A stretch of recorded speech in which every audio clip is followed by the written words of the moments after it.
Olá, essecanos e essecanas, tudo bem? Estamos aqui, eu, João Travolta, Olivia Newton-John, os nossos convidados e vocês, para fazer mais uma vez os nossos embalos de sábado à noite no ECK.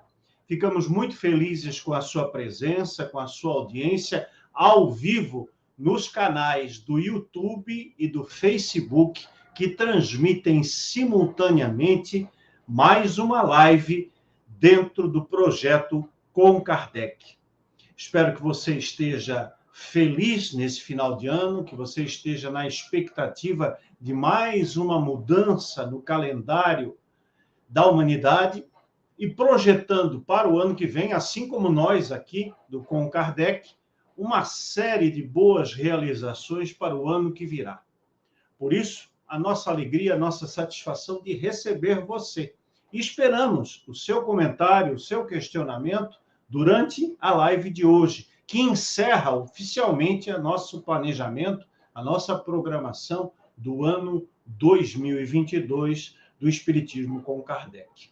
Hoje estaremos recebendo pela vez primeira o querido Alexandre Júnior, autor desta obra, Espiritismo, Educação, Gênero e Sexualidades, que é, aliás, o tema da live de hoje. Então, vamos conversar com o Alexandre sobre a proposta do seu livro, sobre a abordagem desses 4 vértices importantes dentro do processo de conhecimento do Espiritismo, sobretudo aproximando as nossas necessidades individuais e coletivas da proposta filosófica do Espiritismo, que endereça-se cada vez mais à mudança progressiva do ser espiritual em busca da perfeição possível dentro da escala dos mundos e da escala dos próprios espíritos. Vamos, então, sem mais delongas, chamar o nosso convidado, Alexandre Júnior. Vem para cá. Boa noite a todas e todos. Em primeiro lugar, eu quero agradecer a todos que fazem o ECK, na pessoa de Marcelo Henrique, que fez o convite, e dizer para mim que é um prazer muito grande poder estar aqui com vocês nessa noite, podendo discutir acerca do Espiritismo e das questões que envolvem o humano nas partes da educação, da sexualidade, das sexualidades e também do gênero. Gratidão aí pelo convite, espero que o nosso papo corra bem. O Alexandre já é um namoro antigo, né? Vínhamos conversando, já trocando bastante ideias. O Alexandre teve vários dos seus textos publicados nas nossas plataformas, mas pela primeira vez, então, e sempre tem uma primeira vez, e a primeira vez sempre é marcante, esperamos que seja, Alexandre. Você está, então, diante de nós, diante de todo o nosso público, lembrando também que essas lives também estão em todas as plataformas de áudio. Após o encerramento da live, há toda uma preparação, toda uma formatação, e logo, logo você pode utilizar qualquer streaming, qualquer programa ou aplicativo de áudio, e pode ouvir as nossas lives da casa para o trabalho, do trabalho para casa, passeando, no intervalo do seu trabalho, enfim, tem todas as possibilidades de acompanhar o conteúdo sempre rico, sempre efetivo das nossas lives. O Alexandre Júnior é de Recife, no Pernambuco, a bela Recife, no Nordeste brasileiro, é pedagogo, é especialista em gestão educacional e coordenação pedagógica, é escritor, pesquisador em educação, gêneros, espiritismo e sexualidade, e é coordenador do coletivo espírita Ágora Espírita. E autor, é claro, do livro que estamos lançando hoje oficialmente dentro do ECK e que leva, então, o nome da live que iremos fazer juntos. Com a apresentação do Alexandre, vamos chamar os nossos convidados. Vamos chamar ela, poderosa, toda de vermelho, Cláudia Jerônimo. Vem para cá. Tá vendo? Toda de vermelho, só para poder agradar, para ficar mais bonita, não é verdade? Boa noite, gente, todos bem-vindos. Muito honrada de estar aqui hoje com vocês, principalmente com você, Alexandre, que eu tenho ouvido coisas maravilhosas do seu livro. E a primeira coisa que você fala lá é educação, né? Eu acho que a educação, a gente tem que fazer o contrário hoje, partir dos mais velhos para os mais novos, para que eles possam entender o que é gênero e a sexualidade de verdade. Olha aí, a Cláudia já está dando um spoiler importante, né? Nós que somos progressistas e progressivos, nós acreditamos no progresso espiritual, no progresso individual e coletivo, está dando aí um recado importante para você que faz parte do movimento espírita, para você que é jovem há mais tempo, como costumamos dizer aqui no ECK, que é preciso reciclar algumas ideias, porque a moçada que está vindo aí, os adolescentes e os jovens, já vem com outra cabeça, já vem com ideias muito bem centradas acerca do que está fazendo aqui na Terra e nos ajudando a formatar esse processo de movimentação e de desenvolvimento progressivo do nosso planeta como um todo. A tarefa é de todos. A Cláudia, então, é formada em secretariado, é da cidade de São Paulo, capital de São Paulo, atuou na área e atualmente está na área administrativa de uma automecânica. É oradora, expositora e orientadora de grupos de estudos espíritas. E também membro do grupo de teatro do Centro Espírita Irmão X, na região metropolitana de São Paulo. É também membro do Conselho de Gestão do Grupo Espiritismo com Kardec e do Conselho Editorial da Revista Espírita Eletrônica Harmonia, uma iniciativa mensal que vem trabalhando temas importantes para a doutrina dos espíritos. Neste ano de 2022, por exemplo, em edições mensais, de janeiro até a última, agora em dezembro, trabalhamos com todos os capítulos da parte terceira de O Livro dos Espíritos, que trata da lei divina ou natural, das 10 leis morais e da perfeição moral. Se você não conhece, convidamos você a entrar no www.comkardec.net e acessar o conteúdo da nossa revista. Deguste sem moderação os artigos que lá estão. Tá certo? Vamos chamar, então, o último convidado da noite, que está retornando à bancada do ECK, nosso amigo de longa data, colaborador do projeto com Kardec, Wellington Balbo. Bem-vindo, Balbo. Olá, amigos. Prazer estar aqui novamente no ECK para falar sobre esse tema. Vi alguns trabalhos do Alexandre. Vai ser uma noite bem interessante para a gente debater, para a gente trazer esse assunto à baila. Então vai ser muito bacana, ainda mais que está encerrando aí o ECK desse ano, live, então vai ser bacana. Boa noite a todos nós. Muito bem, o Balbo é formado em administração e matemática, atua na área de logística, é colaborador da Escola de Doutrina Espírita Caminho de Luz, em Salvador, Terra Boa, capital da Bahia, também no Nordeste brasileiro, e é ainda expositor, escritor e articulista espírita.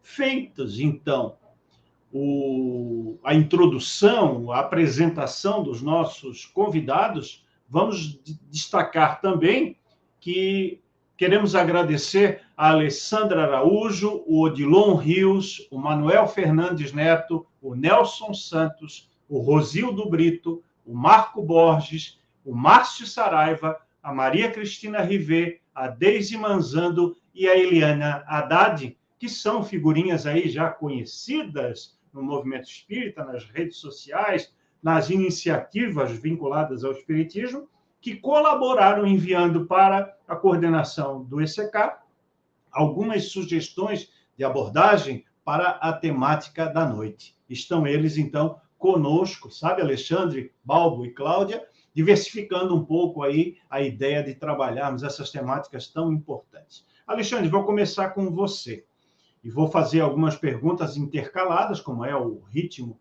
do ECK. Você fica à vontade para responder, para ponderar, e também, aos poucos, a gente vai fazendo aqui, ao estilo dos programas da Rede Tupi de televisão, uns pinga-fogos espíritas, né? Porque tem muita coisa aqui que a gente vai jogar é pólvora e vai pegar fogo de verdade. Então, Alexandre, a primeira pergunta que nos foi encaminhada, ela diz respeito à necessidade de estabelecermos nós, nas ambiências espíritas, sejam elas presenciais ou virtuais. A pandemia nos ensinou a viver de uma outra maneira, o trabalho espírita com um envolvimento também em meio virtual, aproximando pessoas que não puderam estar próximas ou que nunca se conheceram, sejam elas geograficamente próximas ou distantes, não importa, enfim, todo esse redesenho nos endereça a seguinte questão: podem existir diálogos saudáveis nas instituições e nos grupos espíritas, sejam eles presenciais ou virtuais, sobre gênero e sexualidade, muito além daquele religiosismo que impera e sem cair naquela regra comum que diz abstinência, pecado, fornicação, algo sujo, imposição do sexo biológico, etc. É possível esperar e trabalhar com diálogos saudáveis nesse meio? Eu diria que é mais do que possível, é necessário. Eu falo no livro uma coisa chamada o mito da polêmica. O movimento espírita, em linhas gerais, sem generalizar, obviamente, ele trabalha essa questão da polêmica de forma também muito dogmática.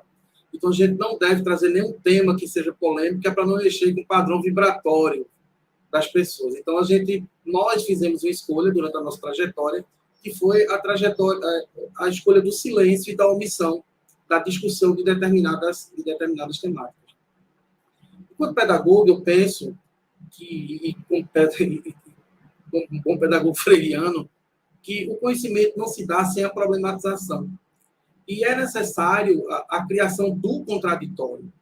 Então, nós não fomos educados nesse processo de discussão, sabe? Então, a gente precisa amadurecer ao ponto de entender que eu tenho todas as possibilidades do mundo de discordar de Marcelo Henrique, discordar da ideia e não discordar do amigo. E esse, para mim, é o grande desafio que a gente precisa lançar. Com relação a essa questão do binarismo, né, com que se vê a questão do gênero e da sexualidade, isso perpassa, na minha maneira de enxergar, por uma parte significativa das pessoas espíritas entenderem como ciência apenas as ciências, aquelas que a gente chamava antigamente das ciências duras, e também a biologia. Então, quando a gente estuda gênero a partir da biologia, a gente institui macho e fêmea. Né? Mas só que eu acho interessante que, para nós, o corpo físico, a gente diz, né, embora o corpo seja um conceito antropológico, um conceito sociológico, e um conceito espírita, a gente fala que corpo é um instrumento do qual o espírito se utiliza para poder viver suas experiências enquanto encarnado. Mas quando a gente fala de gênero, isso não faz sentido. Né? Então, assim, eu digo no meu livro que o movimento espírita, nessa perspectiva, ele é materialista, porque ele julga o indivíduo a partir do corpo. E quando eu faço isso, eu exijo comportamentos que são compatíveis a cada corpo. Ou seja, homem, macho, pênis, ele precisa ser viril, ele precisa não ser um cara sensível, ele não deve ser sensível, ele precisa ser, né, ele precisa ter uma atuação de força dentro do universo social que ele faz parte, senão ele é considerado fraco. E a mulher, uma fêmea, vagina, ela precisa ter um padrão que seja sensível, o oposto daquilo que se espera do macho. Então, isso é tão gritante, não é? Que isso acaba exigindo o comportamento das pessoas dentro do meio social que ela faz parte, a partir da genitália que essa pessoa tem. Então, quando a gente faz isso, a gente simplesmente ignora as subjetividades. E quando nós ignoramos as subjetividades, nós também ignoramos a parte espiritual que nos compõe. Porque quando nós falamos de integralidade, do ser integral, a gente fala que o ser humano ele é cognitivo, emocional, afetivo, espiritual, social, e hoje eu diria até político-social, né? E espiritual. Então, quando a gente fala de integralidade, a gente fala de todas essas composições. Então, por que na hora de exigir comportamentos, eu só me refiro à questão do corpo, para que esse ser humano aqui, representado por este corpo, né, a partir da corporificação, ele dê conta daquilo que a sociedade determina para ele como padrão comportamental. Então, isso eu acredito ser importante ser discutido nos dias de hoje, para que a gente vá além da questão do corpo. Então, a gente precisa discutir subjetividades que nos formam, a gente precisa se ver enquanto espíritos. Acho que tem um componente também dogmático, que é aquele componente do verdadeiro mundo, né, que a gente vive aqui, parece que a gente está na colônia de férias, porque o verdadeiro mundo é o mundo espiritual, e a gente se isola do mundo social por conta, muitas vezes, dessa percepção, sem entender que o verdadeiro mundo é o mundo onde a gente está. Nós hoje estamos encarnados, então a gente tem uma demanda que precisa ser constituída a partir das nossas relações sociais. Então, eu acredito, espero que tenha respondido, para não me tornar ser mais longo, mas eu acredito que esses pontos que eu toquei são os pontos cruciais para a nossa discussão.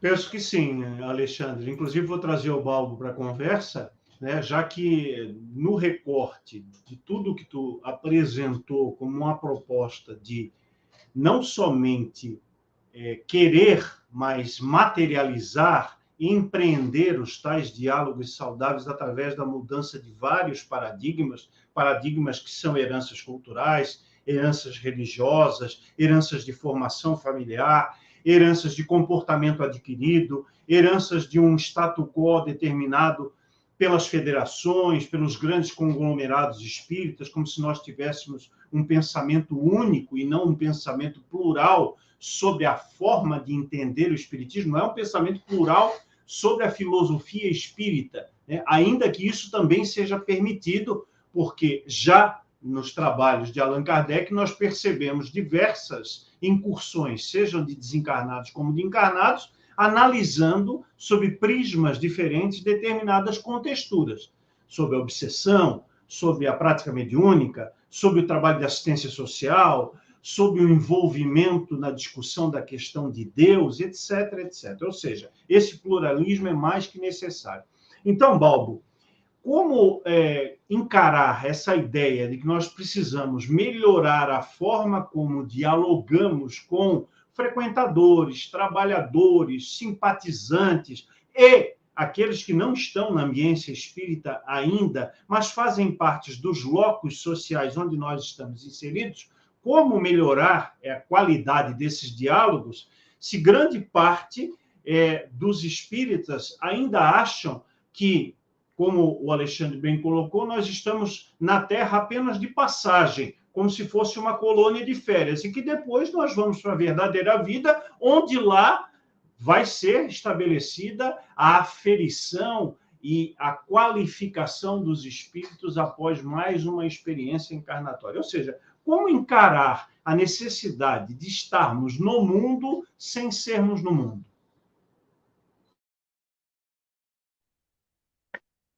Então, Marcelo, as falas do Alexandre, eu achei bem interessante quando ele aborda a questão da verdadeira vida.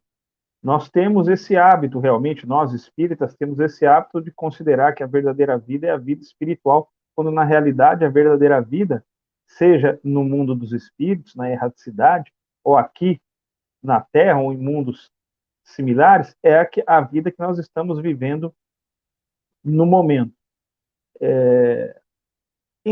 Quebrar de fato esse materialismo, ele é fundamental para que a gente possa iniciar o diálogo entre todas essas questões que o próprio Alexandre propõe.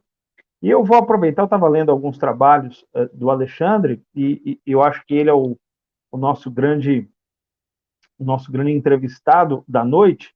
Vou aproveitar aqui o meu espaço, o meu momento de falar, e vou fazer uma indagação a ele. É claro que ele vai responder no momento oportuno, você vai passar as bolas, mas diante desse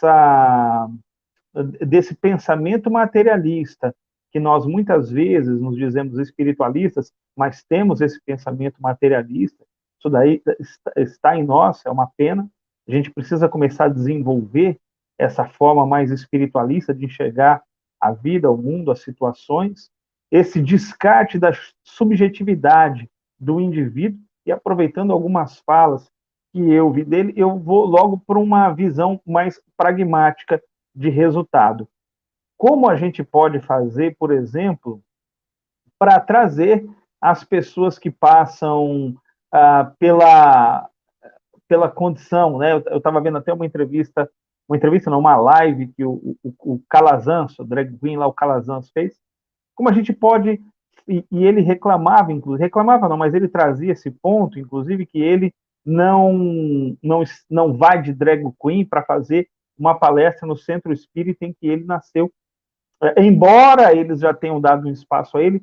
Então, de maneira pragmática, o que nós podemos fazer, o que o movimento espírita pode fazer para abrir esses espaços às pessoas, a todas elas, falarem de espiritismo dentro das suas subjetividades, independentemente da condição convencional que se encontra, que nós costumamos ver dos oradores espíritas. Como a gente pode fazer para criar esse ambiente de inclusão e que as pessoas possam falar e possam trazer as suas experiências e enriquecer todos nós. Porque quando o indivíduo vem, ele traz a sua experiência, traz a sua vivência, ele está enriquecendo, ele está compartilhando, abrindo seu coração com todos nós. Então, o que a gente pode fazer de maneira prática para abrir esses espaços e dar, de fato, o resultado? Pode ficar à vontade, Alexandre, para responder. Eu diria, Paulo, que às vezes a gente tem uma certa cautela, porque eu estou no espiritismo desde os meus 9 anos, né? Eu vou fazer 50 em janeiro, e eu venho percebendo que há uma mudança. Ela é lenta, e talvez ela seja até mais lenta do que nós gostaríamos que ela fosse, em alguns pontos. Em outros, não muda. Por quê? Eu acredito que o grande desafio é nós trabalharmos a exaustão, a discussão sobre o processo de dogmatização do espiritismo no Brasil. Porque quando a gente dogmatiza, não há flexibilidade. Não se flexibiliza quando a gente institui uma verdade a partir daquilo que eu digo. E eu digo para você, ou você acredita assim, ou você procura outro espaço, porque aqui a gente pensa dessa maneira. Então, quando a gente institui isso como um padrão, a gente inviabiliza o diálogo, né? Então, o primeiro passo é eu acredito que os coletivos, espaços como o SK, eu vi que vocês trouxeram o Rodrigo Salles, que é daqui de Pernambuco, né? Que é um jovem que eu conheço há muitos e muitos anos, a gente de vez em quando está fazendo coisas juntos e tal. E Calazans eu já trouxe para o Ágora, então eu acho que outros espaços começarem a levar, porque é o seguinte, nós precisamos sair de uma ideia, eu acho que esse é o grande desafio, de fazer espiritismo para jovens, fazer espiritismo para mulheres, fazer espiritismo para a população LGBT, para fazer espiritismo com os jovens, com as mulheres e com o movimento LGBT. Então, a ideia é que nós possamos dar voz a essas pessoas para que elas sejam protagonistas das suas próprias histórias.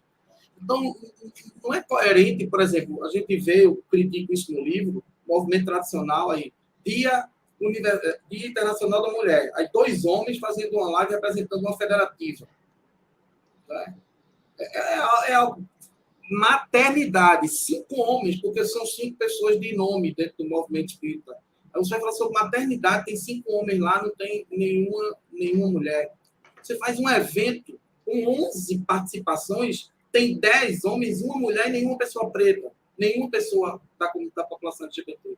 Então, a primeira coisa que a gente tem que fazer, na minha concepção, é uma análise crítica daquilo que a gente está ofertando como conteúdo, não é?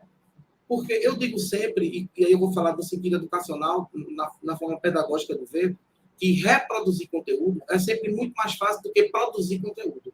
O grande desafio para nós é produzir conteúdo, porque nós já reproduzimos conteúdo há muito tempo. Então, a gente vai entrar no centro, o cara vai estar falando lá sobre reencarnação, e vai mudar uma coisa aqui ou ali, porque tem um pouco de quem está falando, mas há uma linha processual a ser seguida, muitas vezes dogmatizada, que inviabiliza, por exemplo, a ideia de repercutir a reencarnação a partir de uma vivência social, sabe?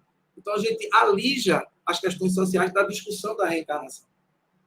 E aí, como é que a gente vai produzir essa justiça? Eu acredito, para não me prolongar muito, que o primeiro objetivo é quem tem a condição de fazer, como o SK tem, o Ágora tem, o Espíritas da Esquerda, o Sejus, o Abre Paz, o IFEP, abrir espaço para que as pessoas venham poder participar. A gente vai falar de candomblé, a gente traz o Pai de Santo, trazer candomblessista para falar do candomblé.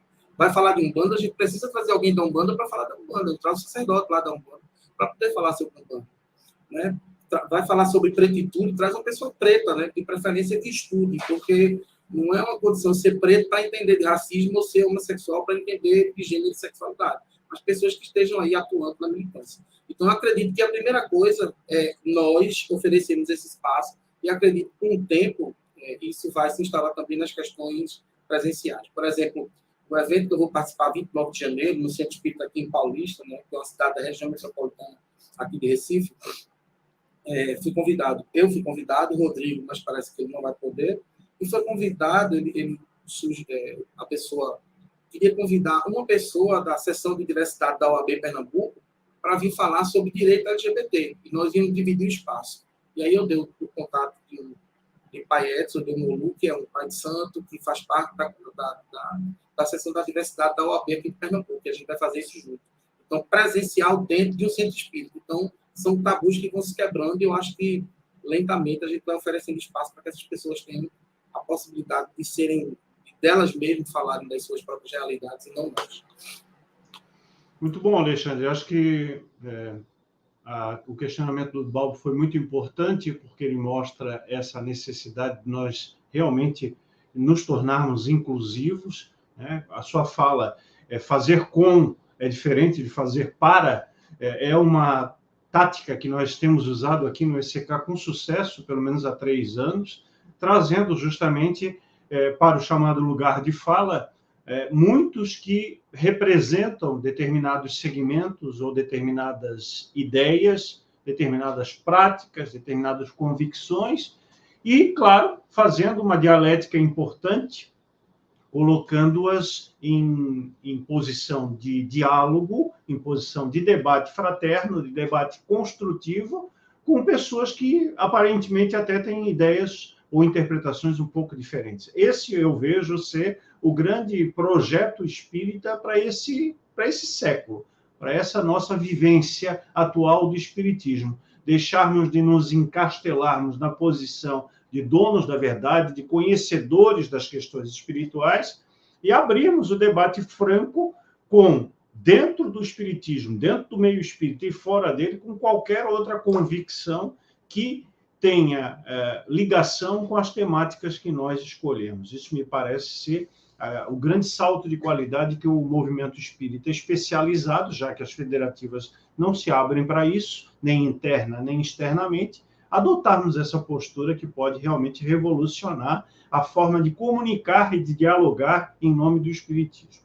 Cláudio, eu vou te chamar para essa brincadeira nossa aqui, porque é mais ou menos aquilo que o Balbo perguntou e que o Alexandre já tinha colocado na primeira resposta, tem sido também tarefa sua. Né? A Cláudia tem assumido aqui no ECK algumas bandeiras importantes, algumas tarefas importantes, sendo corresponsável, por exemplo, pela nossa página Rede Espírita contra a LGBTfobia, justamente porque nós estamos trazendo para a ambiência espírita, no ambiente das redes sociais, a perspectiva de discutirmos as questões da sexualidade humana distante dos vieses preconceituosos. Então, chama a Cláudia para esse debate justamente para falar um pouco dessa experiência e de dizer de que forma nós podemos, então, continuar trabalhando com esses diálogos saudáveis.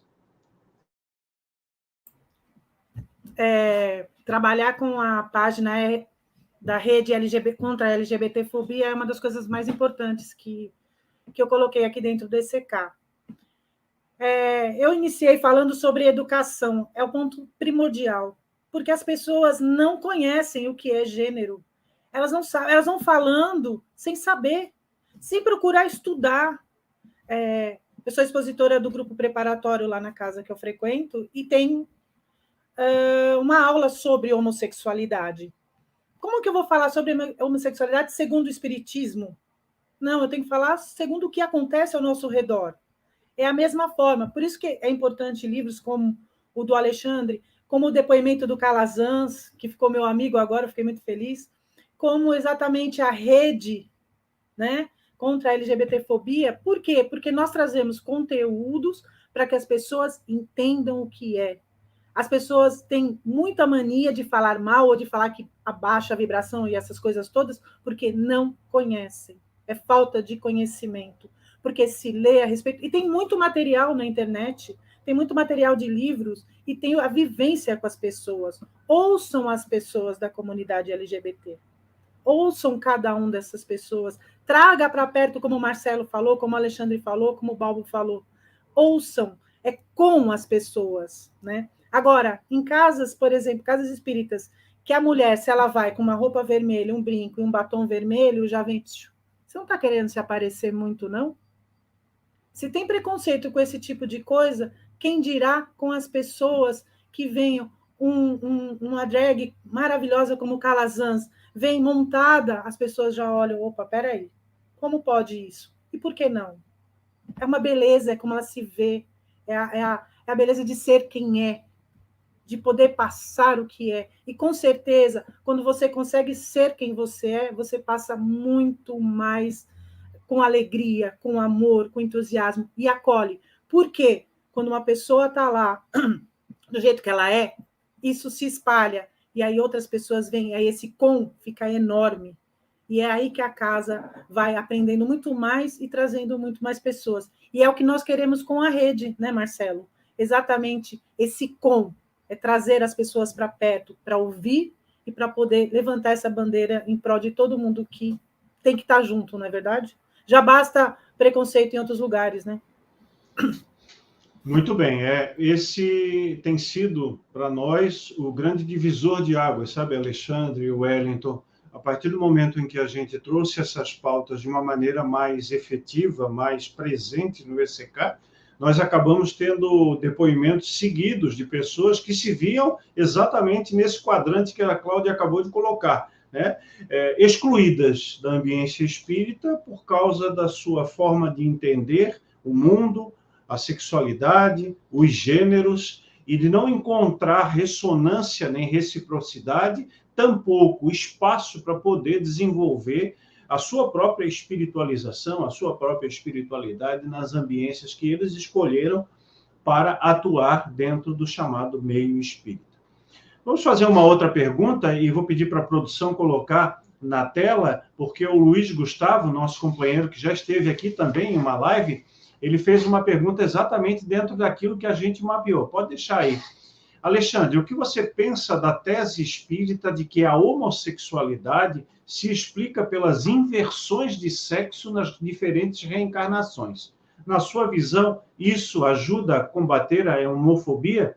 Veja que eu tinha preparado, com a colaboração dos nossos amigos que trouxeram indagações para hoje, Alexandre, a seguinte pergunta: o que pensar da tese sustentada por muitos espíritas de que a homossexualidade seria um resultado da somatória de várias encarnações em determinada polaridade sexual, e por isso se apresentariam essas pessoas ainda com as particularidades daquelas vivências?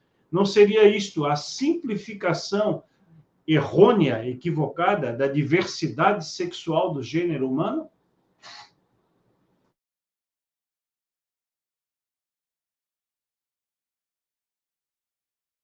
Estamos sem som, Alexandre. Desculpa. Eu diria que isso é uma maneira simplista de enxergar o fato. É complexo a gente discutir gênero sem discutir política, sociedade, sabe? Sem fazer uma análise sobre culturas, multicultura e intercultura. Porque esse pensamento, ele nada mais é do que um pensamento que reproduz aquilo que a norma social determina como padrão.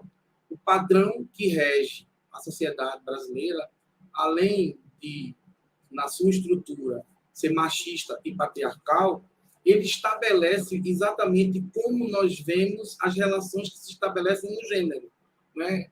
Nas expressões de gênero e na identidade de gênero. Identidade é outro conceito que precisa ser estudado para a gente poder compreender do que se trata gênero. Então, quando nós determinamos isso, né, esse padrão, nós estamos simplesmente naturalizando os padrões heterossexuais, ou seja, aquilo que nasce da heterossexualidade é natural, ou seja, nós estamos chamando de antinatural todas as outras expressões de gênero, todas as outras orientações sexuais, o que não faz o menor sentido. No livro, eu defendo a ideia da naturalização dos gêneros. Isso seria um processo onde toda e qualquer... Inclusive, eu escrevi um artigo para o evento da CEPA, o quinto encontro da CEPA, que foi de 4 a 6 de novembro passado, lá em Santos, São Paulo. O título é A Reencarnação, a Busca por Igualdade e Justiça Social e as suas relações com gênero e sexualidade. Que fala exatamente disso. Então, ninguém consegue, por exemplo, buscar teorias que tentem justificar ou explicar a heterossexualidade, mas a homossexualidade precisa ser explicada. A transexualidade precisa ser explicada. Ou seja, toda orientação sexual e toda expressão de gênero que não sejam as heterossexuais, elas precisam de uma justificativa. Você perceba que há muito mais preocupação dentro do movimento em querer saber por que as pessoas são pertencentes à população LGBT do que, por exemplo, a produção de política de acolhimento às pessoas da população LGBTQIA+. Há uma sanha, uma sede, uma necessidade, uma curiosidade absurda das pessoas quererem fazer teses, construir teses que justifiquem. Aí tem essa tese que vocês perguntam, tem a tese, por exemplo, da abstinência. Eu escutei em tribuna espírita que as pessoas LGBTs que usam da abstinência durante a sua trajetória, né, de vida, na experiência da vivência LGBT, evoluem duas encarnações em uma única só. Eu escutei isso presencialmente, sabe? Então, assim, são teorias que não se fundam do ponto de vista científico. Eu queria falar um pouquinho, me permita, da questão da ideologia de gênero, porque eu acho importante, porque ela acaba sendo a mãe de todas essas outras teorias. E não há nenhum tipo de justificativa científica, sabe? Que ali a construção desse conceito chamado... Não é nem conceito, porque não existe ideologia de gênero.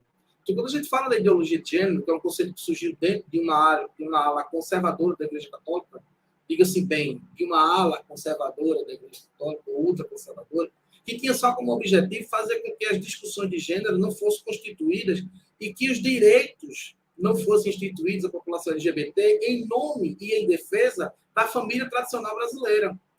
Nós vimos o que esse tipo de teoria tem levado nos últimos tempos a uma propagação de um conceito de extrema-direita dentro do Brasil e até de outros países do mundo também, que tem como coincidências justamente essa batalha que muitas vezes é bem interessante, porque ela se torna meio que uma luta do bem contra o mal. E tudo aquilo que institui o padrão social, aquilo representa o bem. E tudo aquilo que, por acaso, ousa ser contra-hegemônico representa o mal. Então, há uma visão maniqueísta também dentro da construção desses conceitos.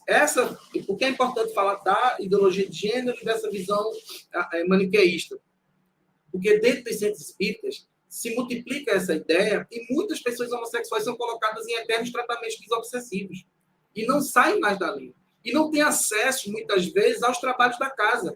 Ou seja, os corpos determinam os espaços que você tem dentro dos ambientes espíritas para poder produzir seu trabalho.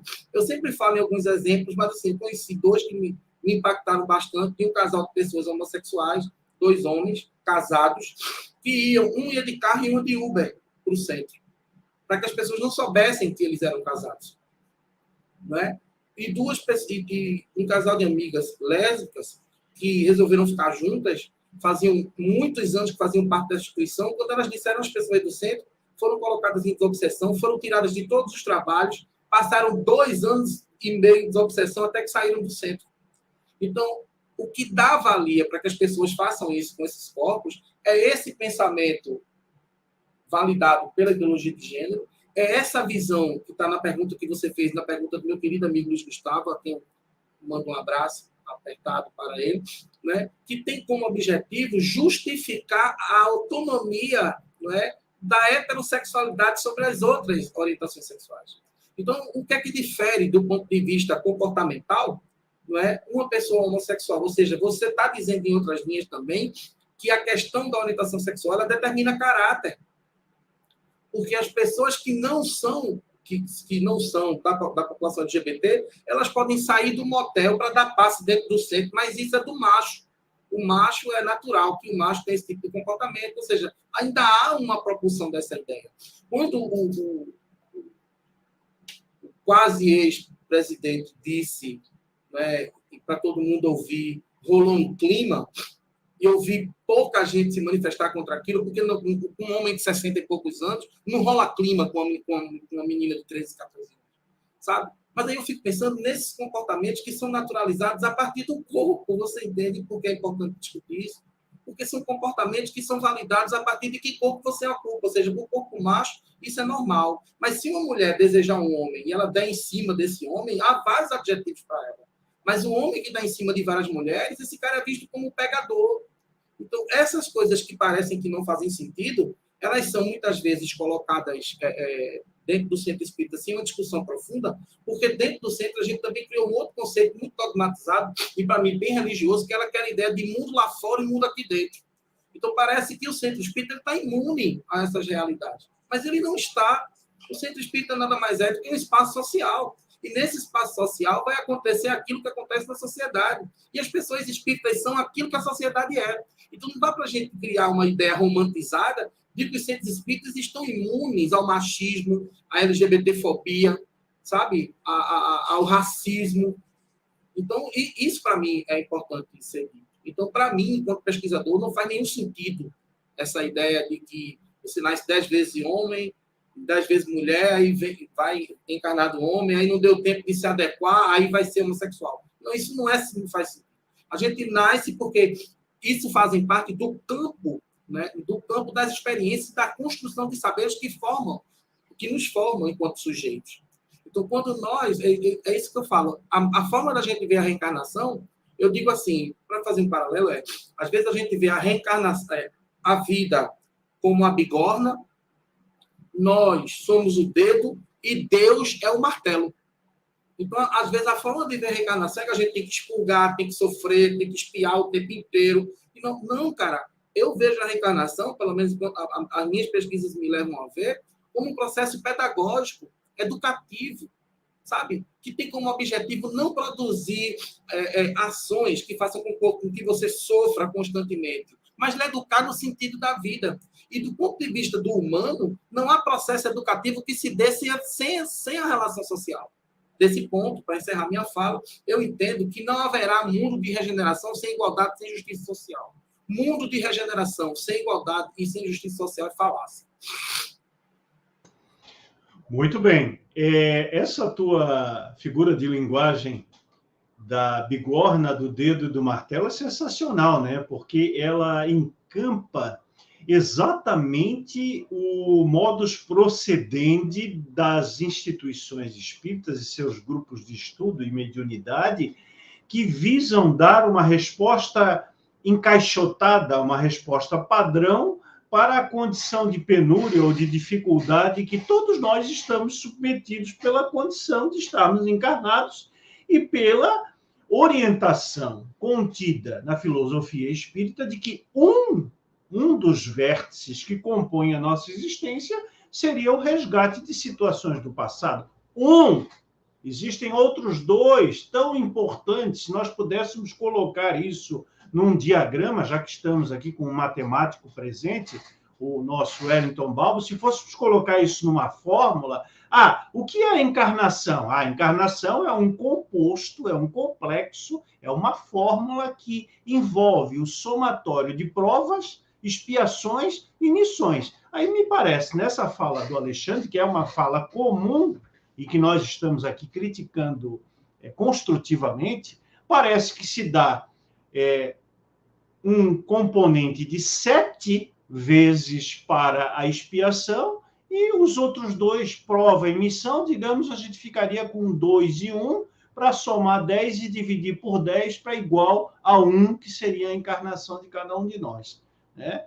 Então, esse raciocínio simplista do que seja a vida física e o estabelecimento dessas teorias absurdas e, por que não dizer, abjetas, chega a nos dar um sobressalto de duvidar da própria justiça e misericórdia divina, porque se por acaso a tese da homossexualidade fosse canhestra, bizonhamente explicada por um componente de 5, 6, 7, 10 vidas do indivíduo que vem como homem e depois vem como mulher, ou vice-versa, nós estaríamos duvidando da própria sistemática de organização da reencarnação e das vidas sucessivas. Estaríamos, inclusive, dizendo, olha aqui, Deus, essa história não está muito bem contada, isso aí não está certo. Então, você vai me colocar realmente no fogo para validar essa teoria, repito, canhestra e abjeta, absurda, que é ventilada? Então, vou trazer primeiro a Cláudia para esse debate, depois eu vou chamar o Balbo para essa história da matemática também, Balbo. Cláudia, eu ouvi durante mais de 30 anos da minha militância em meio espírita federativo uma justificativa que tem a ver com a pergunta do Luiz Gustavo e a pergunta da nossa produção sobre a repetitividade das encarnações em dada polaridade, que o Alexandre bem colocou na sua primeira fala, biológica. Né? O sexo biológico não quer dizer a mesma coisa do sexo psicológico, espiritual. São todas as vertentes que têm que ser conjugadas para a formação ideal do chamado sêmen integral, como foi colocado no início. Eu escutei, então, durante quase 30 anos, a seguinte pérola. Olha só. Não, nós temos que ver que Chico Xavier é uma alma feminina. Porque ele mesmo disse que as suas últimas 7 encarnações foi como mulher. E ele, então, foi assumindo essa personalidade de uma maneira tal que agora ele voltou como um ser feminino. E por ser um ser feminino, ele é um ser assexuado, porque ele não se encontra à vontade em relação à sua genitália física para o exercício da sua sexualidade plena. Olha a tese que o meio espírita concebe. Né? E a partir daí, você, inclusive, atenta contra o direito de intimidade. Quem disse que o Chico Xavier não vivenciou o sexo? Quem disse que o Chico Xavier não teve experiências de natureza sexual? Experiências, sejam elas carnais ou sejam elas amorosos, sexuais. Quem disse isso? Alguém tem um texto do Chico dizendo isso? Ou são cogitações baseadas na fantasia e na imaginação, muito comuns para quem quer produzir determinadas teses e dar-lhes o anteparo de espiritismo, o que não existe? Então, Cláudia, como explicar essa profusão de teses absurdas, como essa que está sendo ventilada? Ah, não, encarnou 6 vezes como mulher e agora veio com um homem, vai ser um homem afeminado, vai ser um homossexual interessado por outros homens. Como dialogar em bom nível e espiriticamente com isso? Difícil. Exatamente por causa dessa fala das pessoas que dizem isso do Chico, eu ouvi certa vez assim, olha, se você é homossexual, é melhor você não ter relações sexuais. Pega essa sua energia sexual e vai trabalhar em prol do próximo, que foi o que Chico fez. Por quê? As pessoas querem fazer o quê? Jogar embaixo do tapete o seu preconceito. Porque isso é puro preconceito. Falar que Chico tem uma alma feminina, então ele é um assexuado, porque ele foi tantas vezes mulher, então agora ele não quer ter relações. Preconceito com o Chico, preconceito com a mulher, preconceito com o homossexual, com o assexuado, porque tem pessoas que são assexuadas. Inclusive, na Europa, o número é gigante de pessoas assexuadas, porque não querem ter relação. Parece até que tem uma novela que a autora está tratando do assunto, eu não estou a par, mas eu vou ver se eu assisto para entender.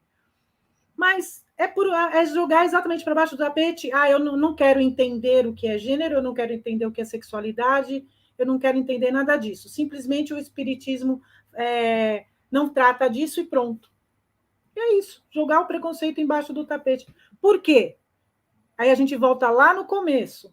Educação. É entender o que acontece, é compreender o que cada coisa quer dizer. E por que a pessoa se sente assim? Por que a pessoa se vê naquele gênero? Por que a pessoa tem atração pelo sexo oposto ou pelo mesmo sexo? É entender.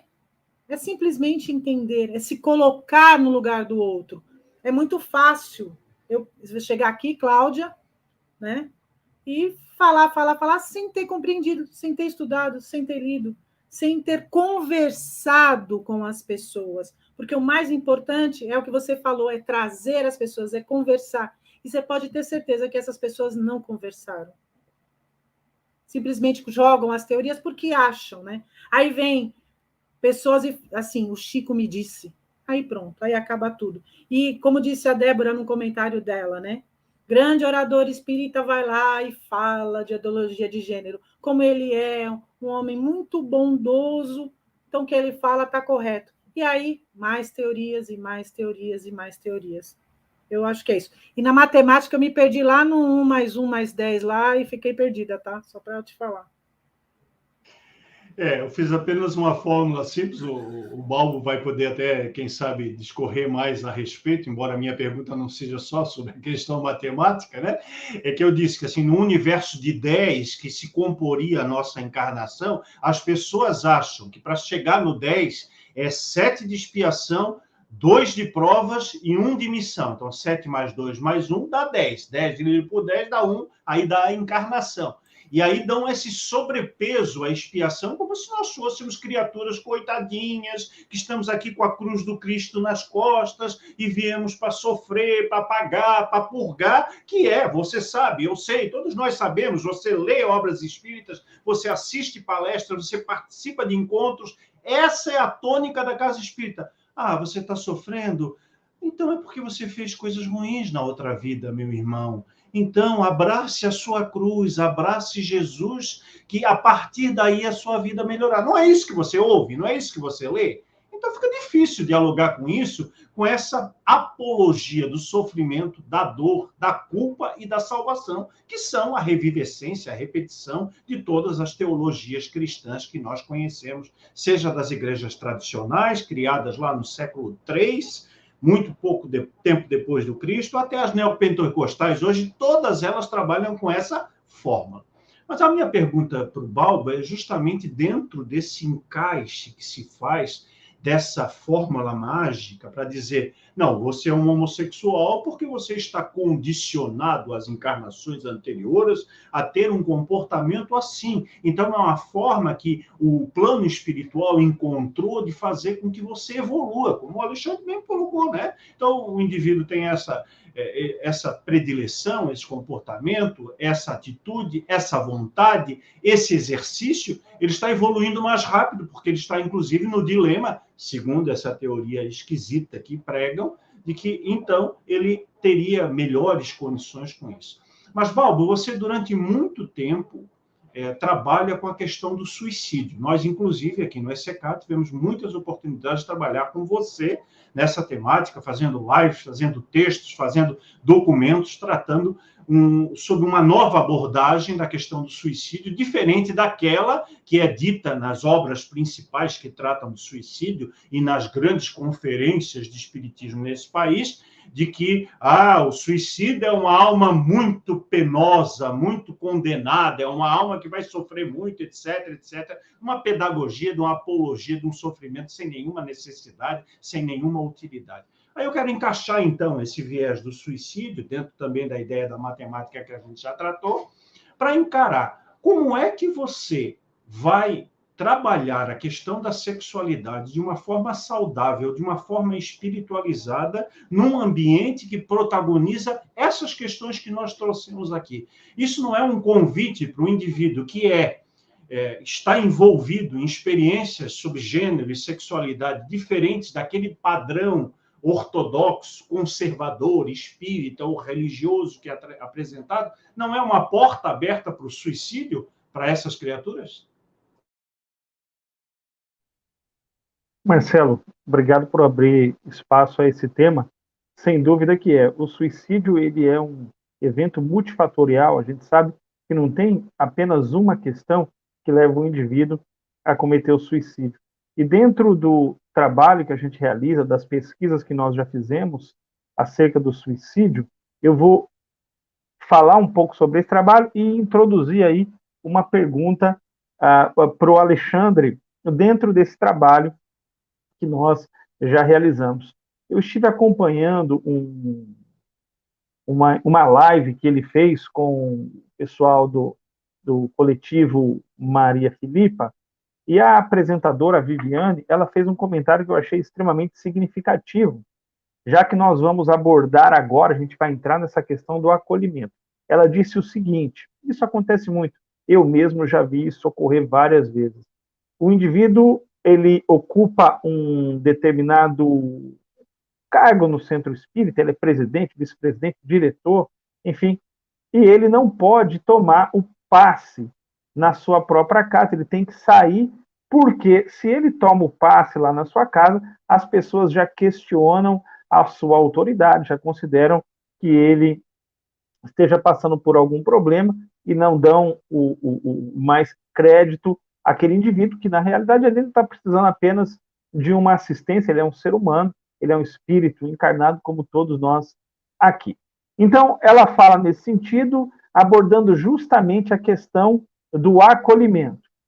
Pois bem, quando nós falamos no acolhimento e nessa pesquisa que nós realizamos, um dos pontos, né, que a pesquisa ela foi centrada na homoafetividade, se aqueles indivíduos que estão passando pela experiência da homoafetividade, eles podem sofrer alguma pressão social que acaba sendo uma carga a mais para eles pensarem, tentarem cometer o suicídio. Então, diante disso, as respostas, nós entrevistamos mais de 115 indivíduos, as respostas, elas majoritariamente disseram o seguinte: a família, ela exerce uma pressão muito grande e as instituições religiosas também.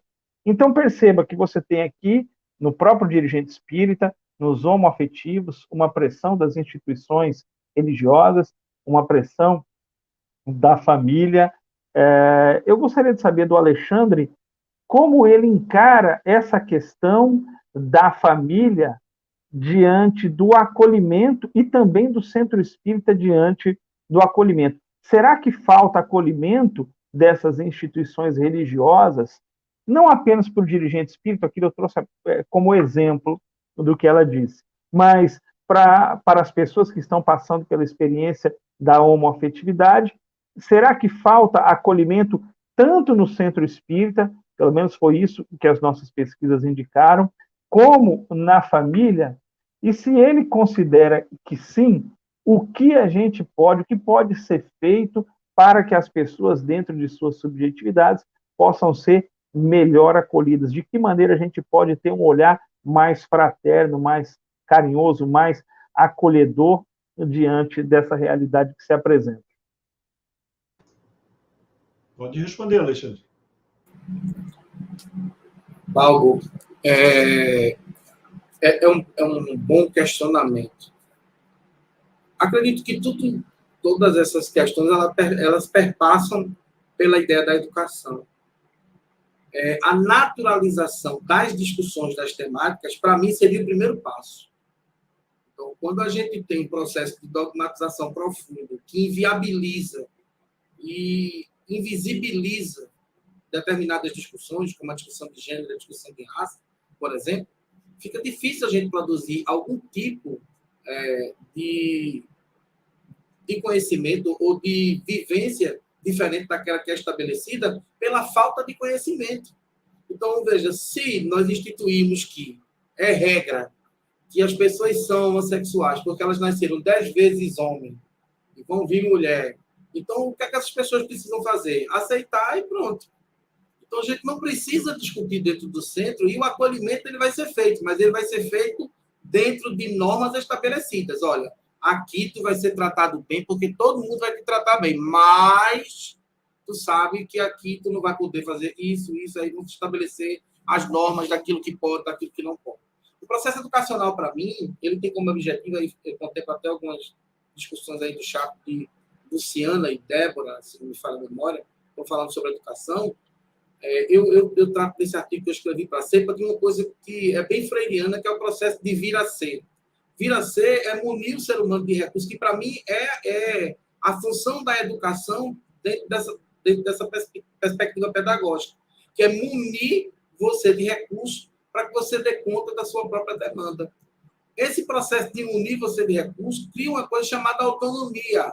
Aí a gente precisa discutir a ação política dos centros espíritas, porque, na sua grande maioria, não são lugares cujo objetivo sejam a vivência dessas autonomias.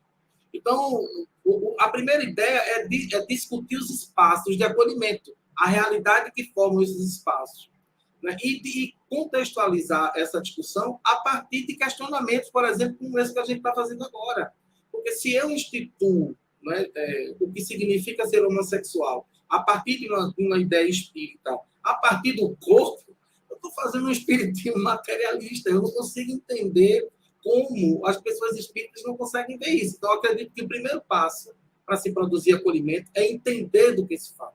Porque quando eu inviabilizo, quando eu proíbo, quando eu trato como polêmica, quando eu trato com sexo como uma coisa pecaminosa, não há nada de pecado no sexo.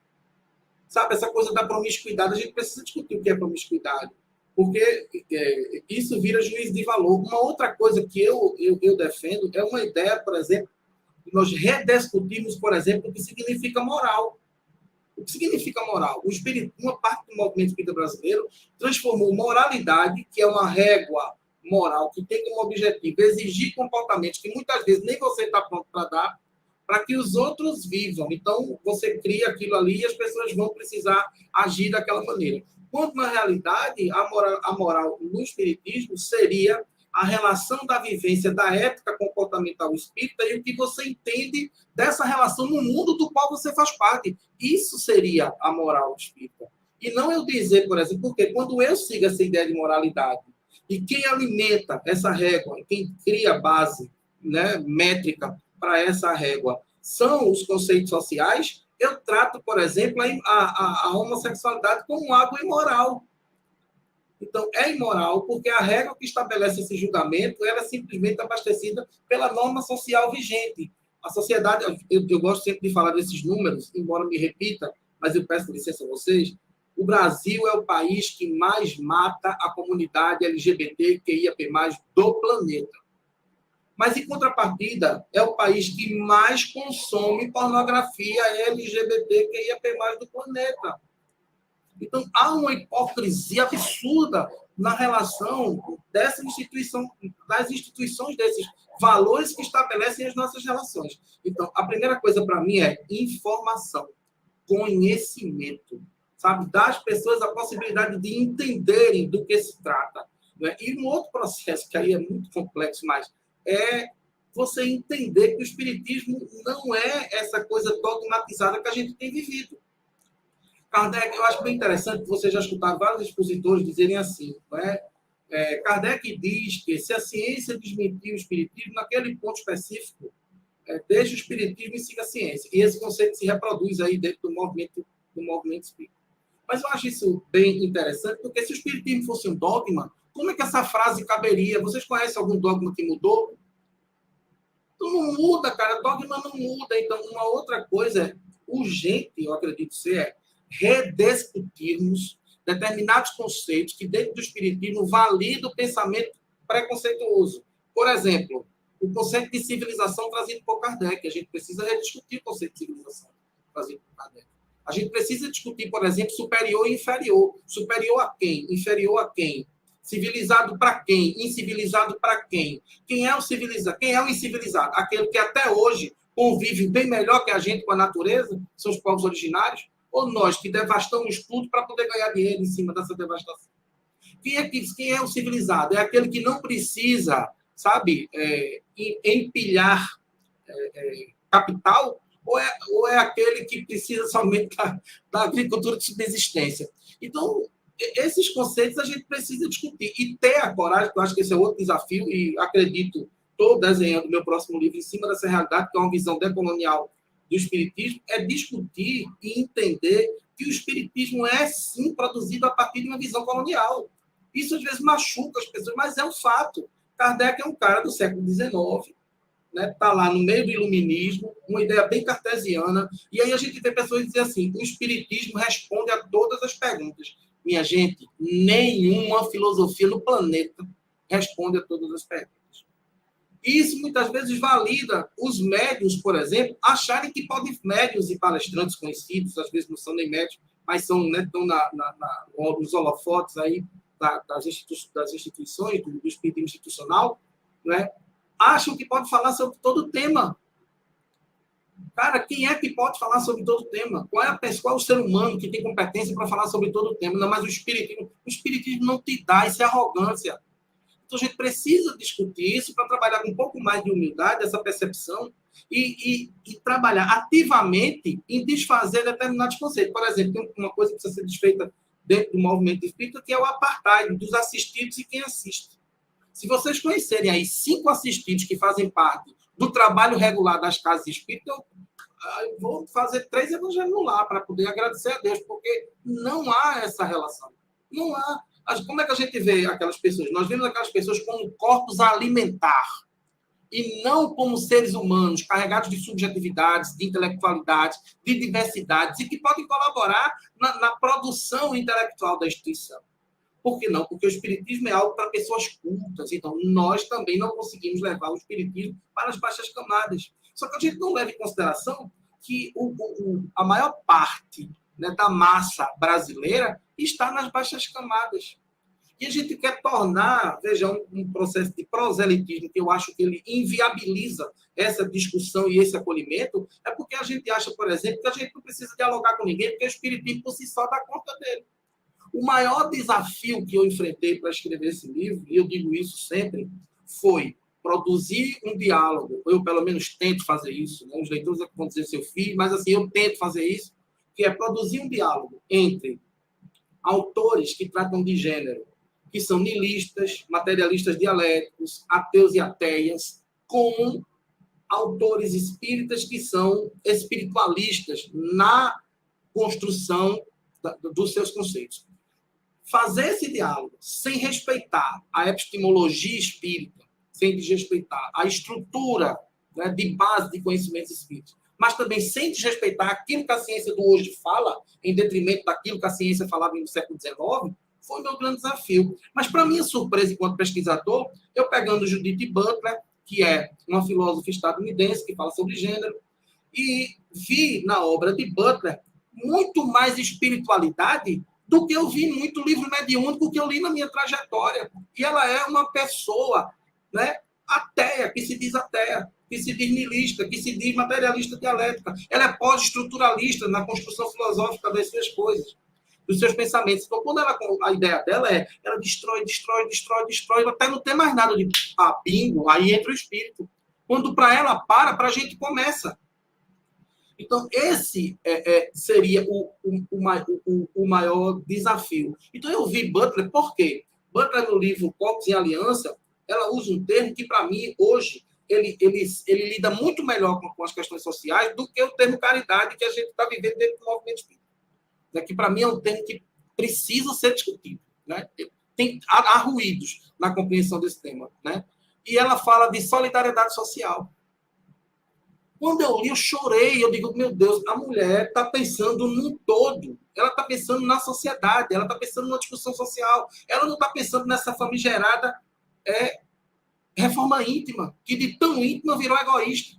Sabe, aquela coisa meio tipo, eu faço o meu e cada um faz o seu. E depois que eu fizer o meu, eu vou lá para o nosso lar, piano de cauda, jardim, música clássica. E você dê conta aí de viver nesse inferno que você chama de terra, de provas e expiações, porque eu já dei conta da minha demanda. Então, não há uma correlação social na estruturação do bem-estar da própria sociedade que você faz parte. Então, nós nos perdemos no caminho na produção da nossa forma de pensar espiritismo, e a gente precisa voltar para o eixo. Então, eu acho que viver um pouquinho mais de Kardec é uma possibilidade para isso, mas também entender que Kardec não vai responder a tudo também é um caminho para isso. Sabe, Alexandre, uma vez eu ouvi do Chico a seguinte afirmação que tem tudo a ver com o que você acabou de dizer, de construção, de desconstrução, de dogmatização ou de abertura ao diálogo com toda e qualquer corrente de pensamento dessa nossa humanidade, da humanidade encarnada e da humanidade desencarnada, porque nós temos essa prerrogativa de dar voz e vez a habitantes dos dois mundos, como está bem contido na obra de Kardec.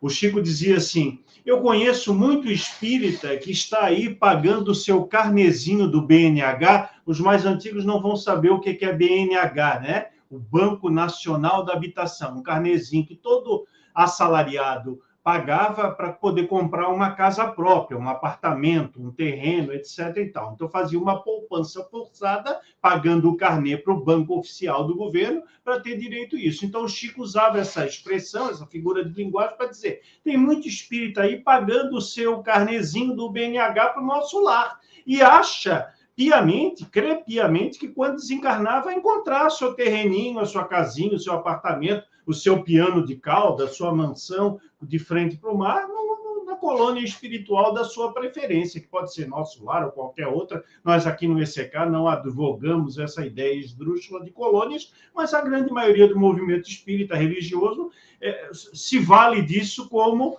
algo persecutório, né? Persegue isso como a causa existencial da encarnação. Quando, na verdade, a causa existencial da encarnação é ela própria, é o que nós temos aqui, e é isso que se constitui a nossa existência, estando nós encarnados ou desencarnados, porque a população continua andando por aqui. Então, Alexandre, quando você fala aí do dogmatismo, eu me lembrei que, alguns anos atrás, eu escrevi um artigo dizendo mais ou menos o seguinte: o rebaixamento do limbo e os espíritas. Porque o limbo era um dogma religioso católico, né? O católico acreditava, professava que existia 3 possibilidades depois do desencarne: o céu, o inferno e o purgatório, mas que as crianças não iam nem para o céu, nem para o inferno, nem para o purgatório, para um lugar específico chamado limbo. E aí vem um concílio católico e disse: não existe mais limbo, nós estamos aqui dogmatizando que agora não existe mais um limbo. E acabou com o limbo. E aquelas pessoas que foram educadas na religião católica, acreditando que a criança que morria em terra idade ia para um lugar astral, para um lugar superior, onde todas as crianças ficou pendurado no pincel, né? Então, até mesmo a religião dogmática cristã revê os seus dogmas. E o que nós fazemos com o espiritismo? Isso que você disse. Nós dizemos do alto da nossa convicção, do alto do salto, como diria a Claudinha e a Júlia, né, que o espiritismo dialoga com a ciência, e onde o espiritismo ficar para trás na ciência, fiquemos com a ciência. Patavina nenhuma. Isso aí é conversa para boi dormir. Nenhum espírita que participa de atividades espíritas e que vive o cotidiano, o métier da organização do meio espírita, acompanha nada que acontece na ciência. E, de uma forma arrogante e prepotente, diz: o espiritismo sabe mais do que todas as ciências do mundo. O espiritismo está à frente de tudo. Então, como é que nós vamos construir algum diálogo possível se nós mesmos espíritas, ditos, não, é da doutrina da fé raciocinada, estamos soberbos de tanto dogmatismo que utilizamos no dia a dia das nossas atividades? Alexandre, vou passar para mais uma pergunta, porque nós precisamos aproveitar a tua presença aqui e a especificidade dos temas. Mais uma vez, eu lembro que estão no seu ótimo livro, né? Alexandre, depois tu vai fazer o merchan, vai dizer para a gente qual é a forma de aquisição do livro, que o pessoal vai ficar interessado, né? Depois a live vai ser vista por muitas pessoas que não estão aqui ao vivo, vai ser vista e ouvida. Vou repetir, nós estamos nos canais de vídeo e de áudio em todas as plataformas de streaming, em todas as plataformas de áudio que reproduzem o nosso conteúdo. Mas eu queria perguntar, Alexandre, lá por volta da página 100 do teu livro, tu faz uma afirmação muito interessante, que está associada a isso que nós vimos conversando até agora, né? Da dicotomia entre o ser e o parecer dentro do espiritismo, da dicotomia dos comportamentos, né? E da falta de acolhimento que muitas pessoas têm, justamente por causa de um discurso padronizado e pasteurizado que é feito para agradar determinadas multidões, mas que não está preocupado com outras pessoas, com aqueles que são tratados até como minorias, e em muitos casos não são minorias nenhuma, né? Se nós formos peneirar bem, tem muita gente que é tratada como minoria, que está na maioria hoje da população do nosso país e do nosso planeta, dada a grande diversidade e pluralidade que existe. Então, lá pela página 100, tu diz mais ou menos assim: o espiritismo é uma doutrina performática e as ações que emanam de sua compreensão devem se dar no campo social, na troca e na partilha de estabelecimento de relações sociais. Perfeitamente dentro do contexto que estamos trabalhando até agora, eu, você, Ellington e Cláudia. Então, eu te perguntaria, se a maioria do discurso no meio espírita é considerado como panfletário, nós fazemos panfletagem das nossas convicções, nós fazemos panfletagem de obra mediúnica, nós fazemos panfletagem ou panfletaria daquilo que Kardec disse ou que os espíritos disseram a Kardec. E aí temos também um elemento que diz que nós não temos que nos envolver com as coisas sociais, porque aí estaríamos dando o caráter de partidarismo, ou de política partidária no envolvimento do espírita com as questões sociais, na participação social verdadeira e em essência. Então, eu te pergunto, como estabelecer o confronto, como trabalhar com esse desafio entre o espiritismo de aparência e o espiritismo de essência, já que em muitas situações é dito para nós, não pode, não deve, o espiritismo não faz isso, o espiritismo não pode aquilo. Eu acho bacana. Algumas pessoas me perguntaram, por que você falou primeiro de espiritismo, não foi direto para gênero e sexualidade? Uma das questões foi essa aí. Hoje, eu tenho uma percepção que a gente deve se perguntar de qual espiritismo nós estamos falando. Porque a gente não tem mais um espiritismo, nós estamos falando de espiritismo, né? Como diz Sandra Jaqueline Stoll no seu livro Espiritismo Brasileiro. Então, nós temos um espiritismo que é tupiniquim, né? Que é o que eu chamo de que é produzido pelo movimento espírita brasileiro, hegemônico, federativo, institucionalizado. Esse movimento ele é invariavelmente produzido a partir daquilo que eu já falei anteriormente, daquilo que a sociedade determina como norma. Ele não vai de encontro, ele não produz contra movimentos sociais. Ele simplesmente segue o fluxo do que está sendo estabelecido como norma pela sociedade vigente. E o que é que esse movimento se permitiu fazer? Ele, assim como uma parte significativa da sociedade brasileira, ele marginalizou aquilo que a gente chama de política. Então, a política, para esse meio, a única política que existe é a política partidária, a politicagem, e nós precisamos trabalhar isso profundamente e reverter esse quadro urgentemente. O ser humano, por isso que eu disse lá atrás, quando eu falei de como se constituía o ser integral, eu falei da necessidade de discutirmos esse ser, não só do ponto de vista social, mas do ponto de vista político-social, porque nós nascemos políticos. O bebê, quando nasce, ele não sabe pedir comida. Ele não pega o carro e vai lá no fast food e compra lá o que ele deseja. Não, a batatinha, o hambúrguer que ele quer, não. Ele chora, ele reivindica o direito de mamar. E essa reivindicação, ela tem tom. A mãe sabe quando é fralda, quando é fome, sabe? Quando é dor. Isso é política. Ele está reivindicando um direito a mamar, ou a tomar um banho, ou a trocar a fralda, ou a ser visto, ou a ser notado, ou ser percebido, porque faz muito tempo que ele está no berço. Existem vários motivos que fazem com que ele reivindique seu direito. Então, o ser humano, ele é eminentemente político. E nós não podemos negar essa propensão, não, mas essa característica que nos forma. Então, eu acredito que a primeira coisa é nós trabalharmos a desmistificação e a demitização desse conceito político. E entender que quando a gente fala de política dentro do centro espírita, eu não defendo que o centro espírita tenha que se tornar um comitê político. Eu entendo que o espiritismo é apartidário, mas não é apolítico. Ele é apartidário, mas não é apolítico. Eu preciso dizer, por exemplo, que quando uma sociedade tem categorias que fazem parte dela, que não são contempladas por direitos e igualdades, o Estado tem dever de intervir na produção desses direitos.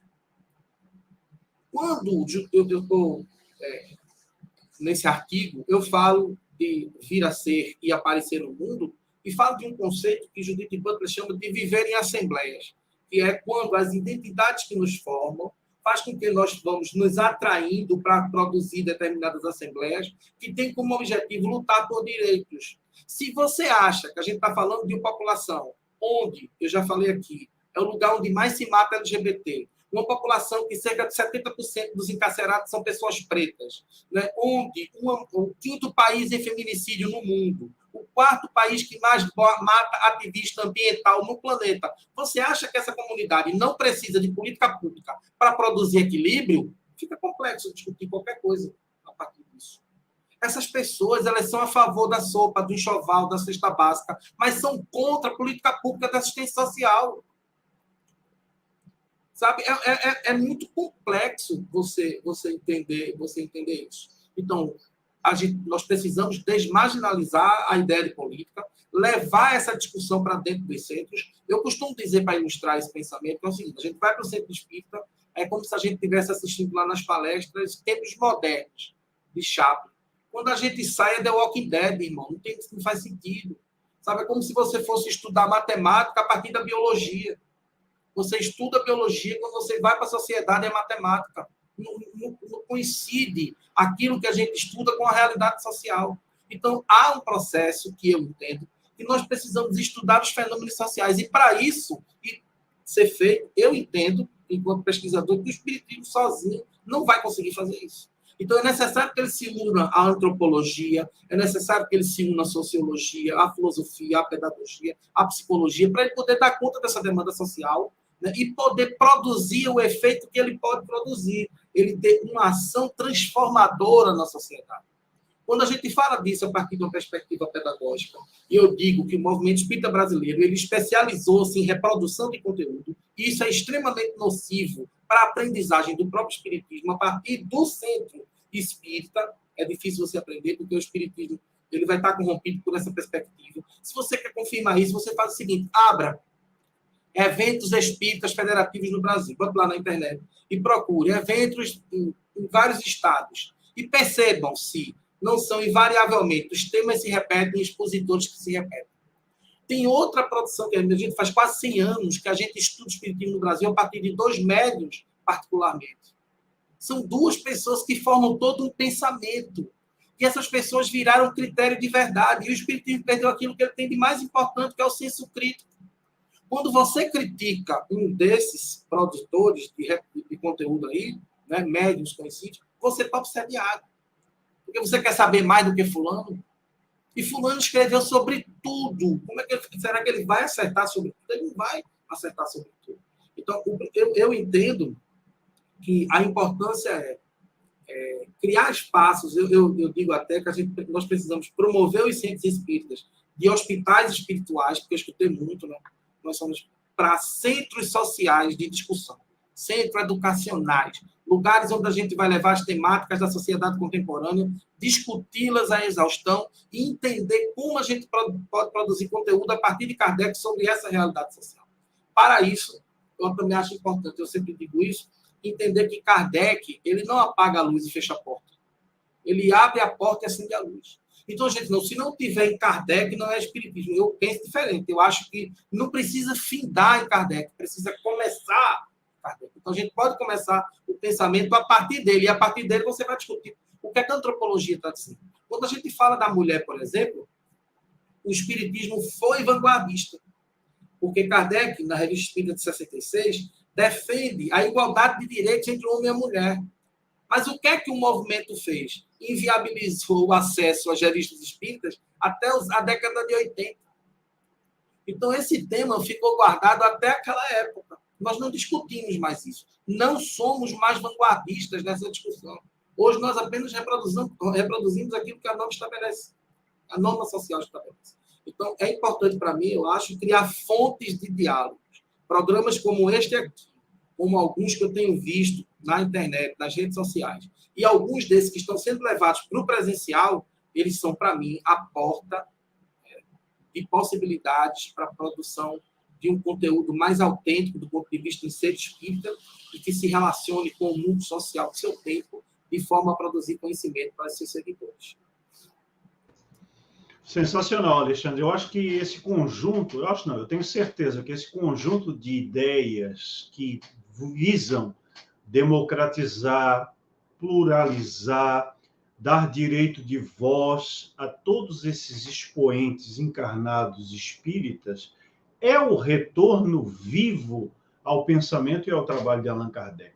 As pessoas acham que o trabalho de Kardec se assemelha ao trabalho dos médiuns que você acabou de fazer, reconhecidos pela ambiência espírita brasileira, por causa da questão das comunicações espirituais, e se esquecem de todo o trabalho pessoal e coletivo de encarnados que se deu na França na segunda metade do século XIX, a partir das viagens de Kardec, das cartas, a partir da discussão pública, dos meios de imprensa, a partir da produção coletiva, a partir dos grupos de estudo, a partir de uma sequência de vários itens que dá autoridade, que confere lugar de fala, que confere autoridade e autonomia ao encarnado, quando nós passamos a ser, como você bem elencou, secretários dos espíritos através da produção mediúnica, que sequer passou no Brasil pelos mesmos critérios, que podem ter sido falíveis, que mereciam ser aperfeiçoados, que decorridos aí 160 anos mereceriam um redesenho,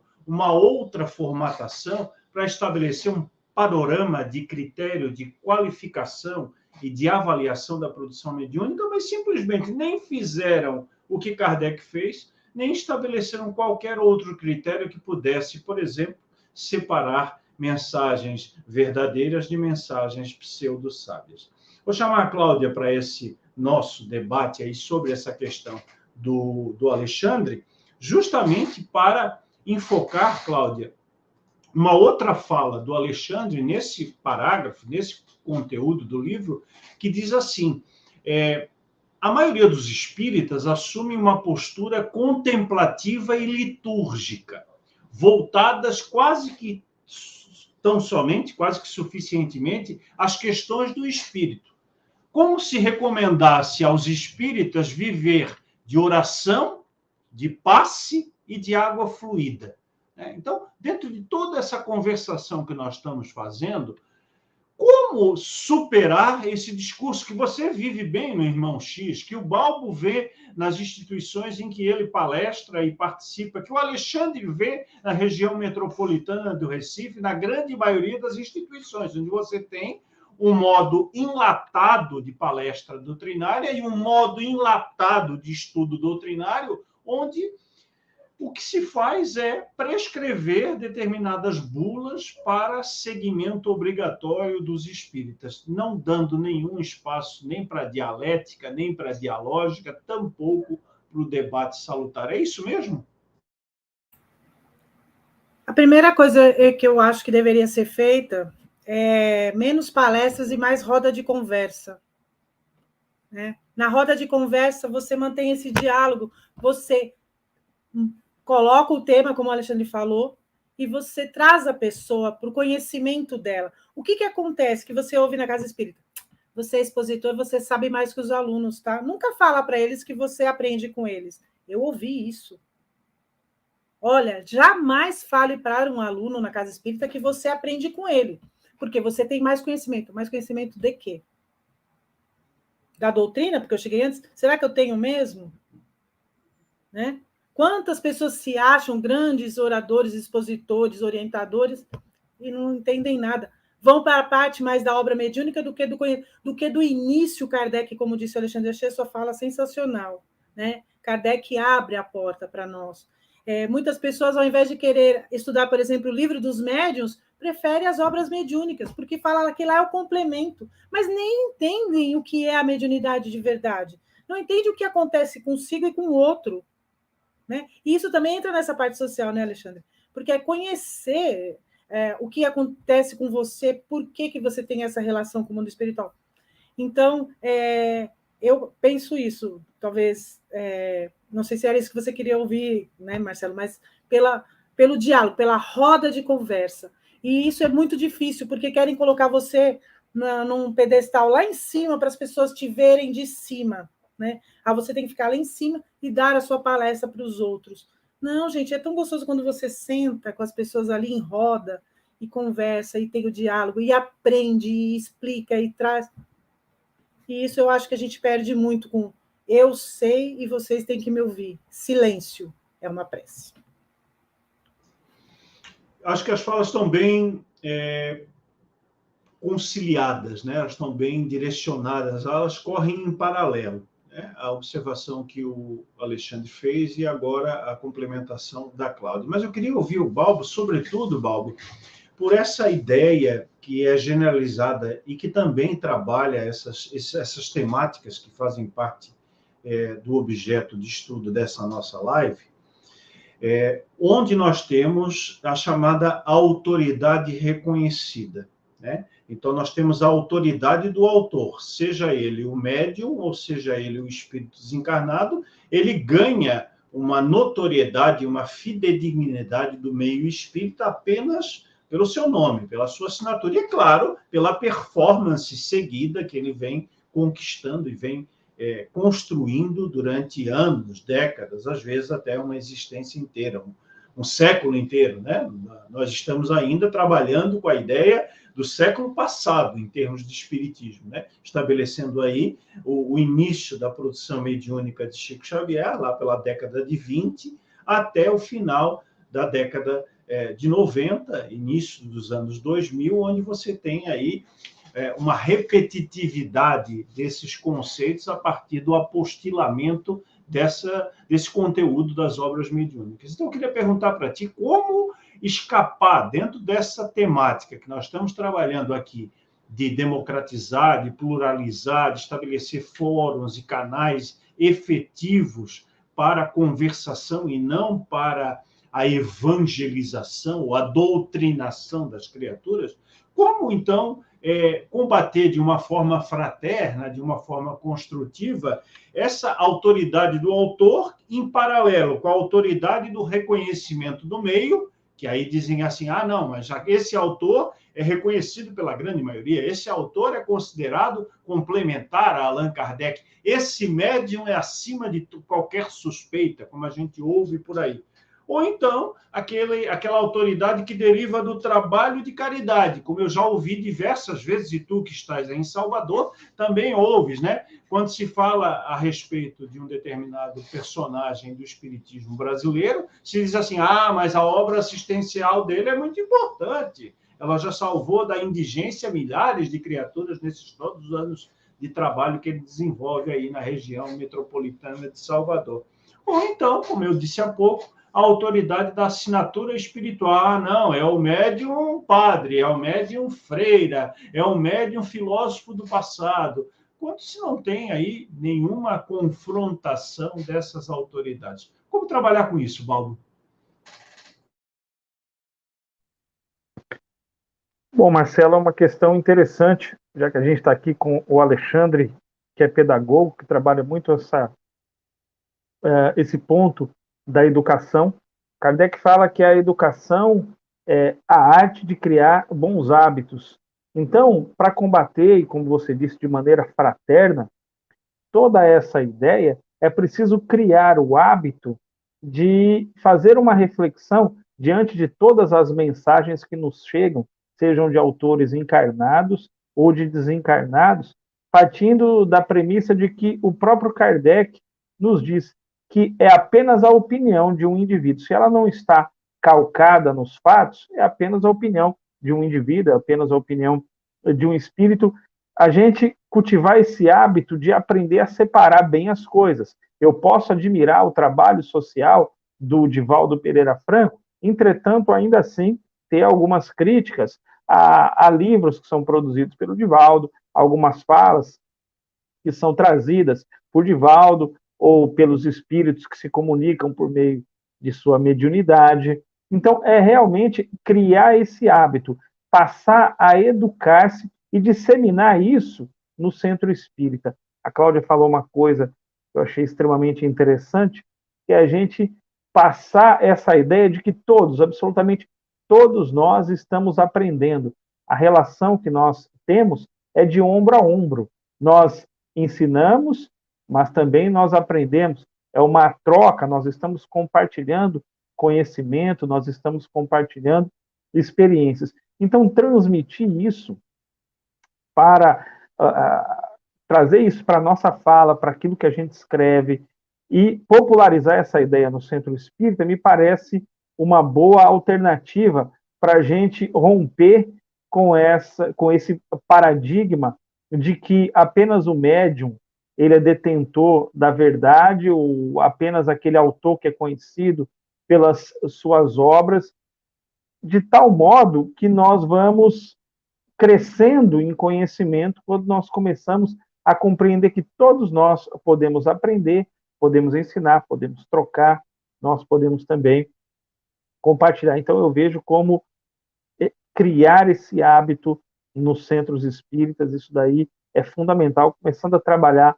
essa questão da educação, de tal modo, já que a gente está falando aqui de gênero, de sexualidade, de tal modo que as pessoas elas vão abordar os conteúdos, as suas experiências, elas vão compartilhar conosco, e não apenas se o indivíduo está passando por essa experiência ou por aquela experiência. Isso vai acabar trazendo um espaço para todos, para que todos possam falar, para que todos possam trazer as suas experiências. É um trabalho de base, é um trabalho que ele deve ter início.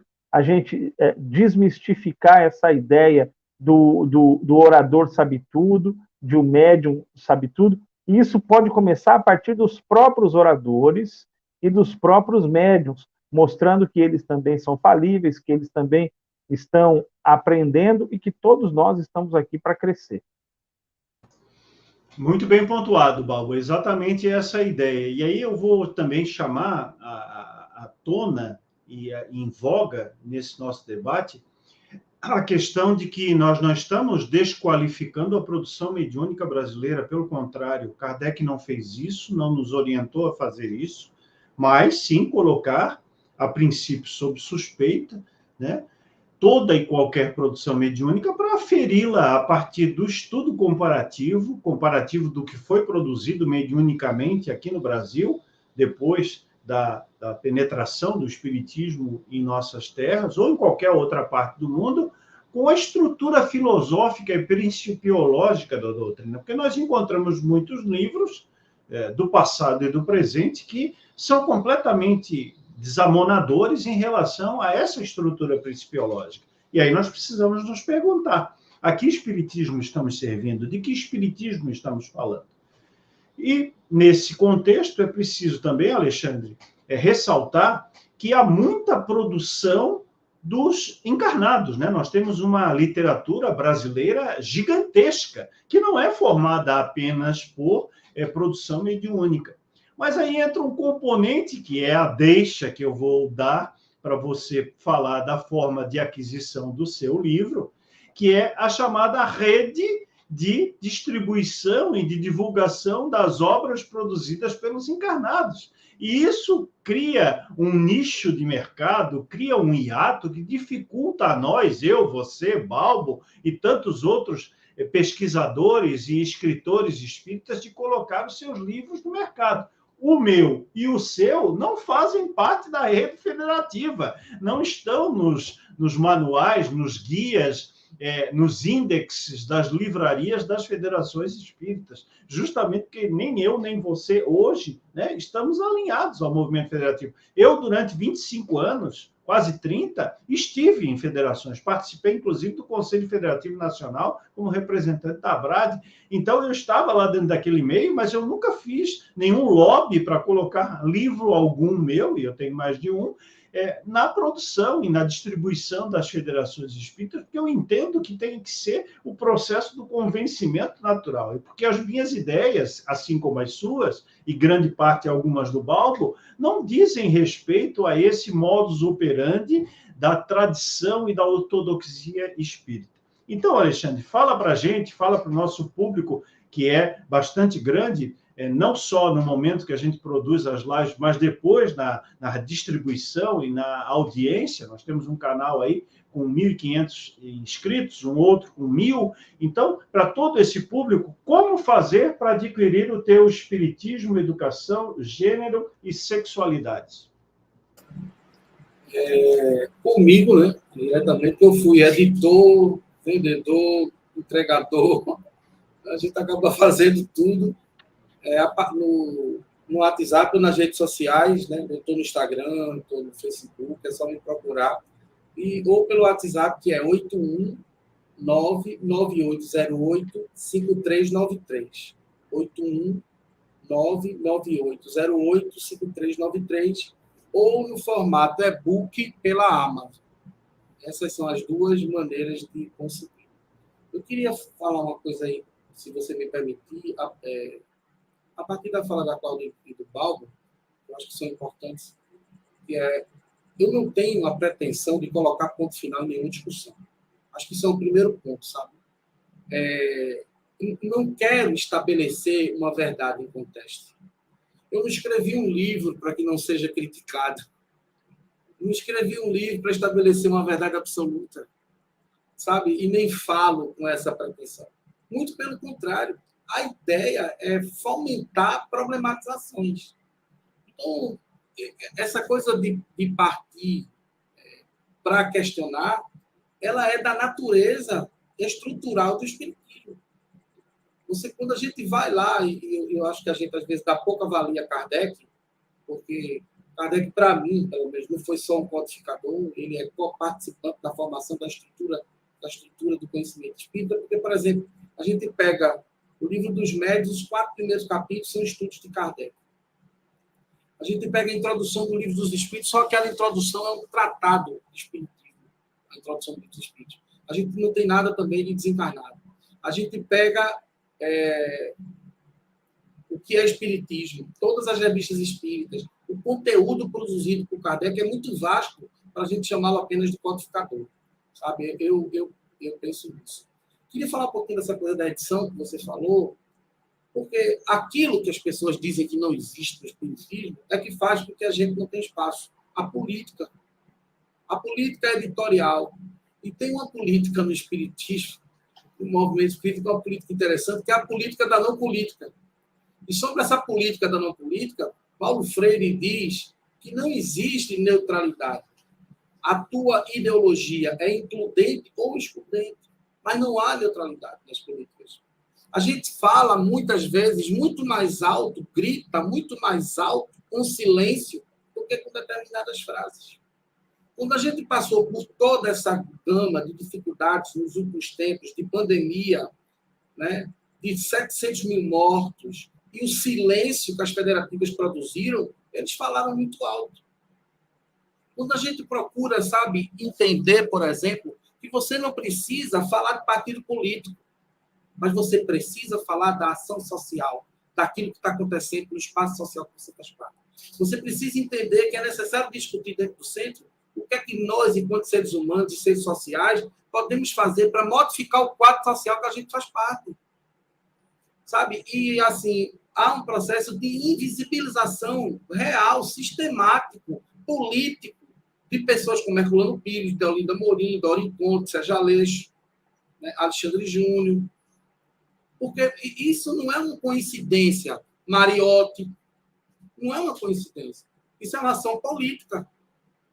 Sabe? É uma ação política, porque não é interessante, né, e isso é real, fazer as pessoas pensarem. O nome disso é reprodução de status quo.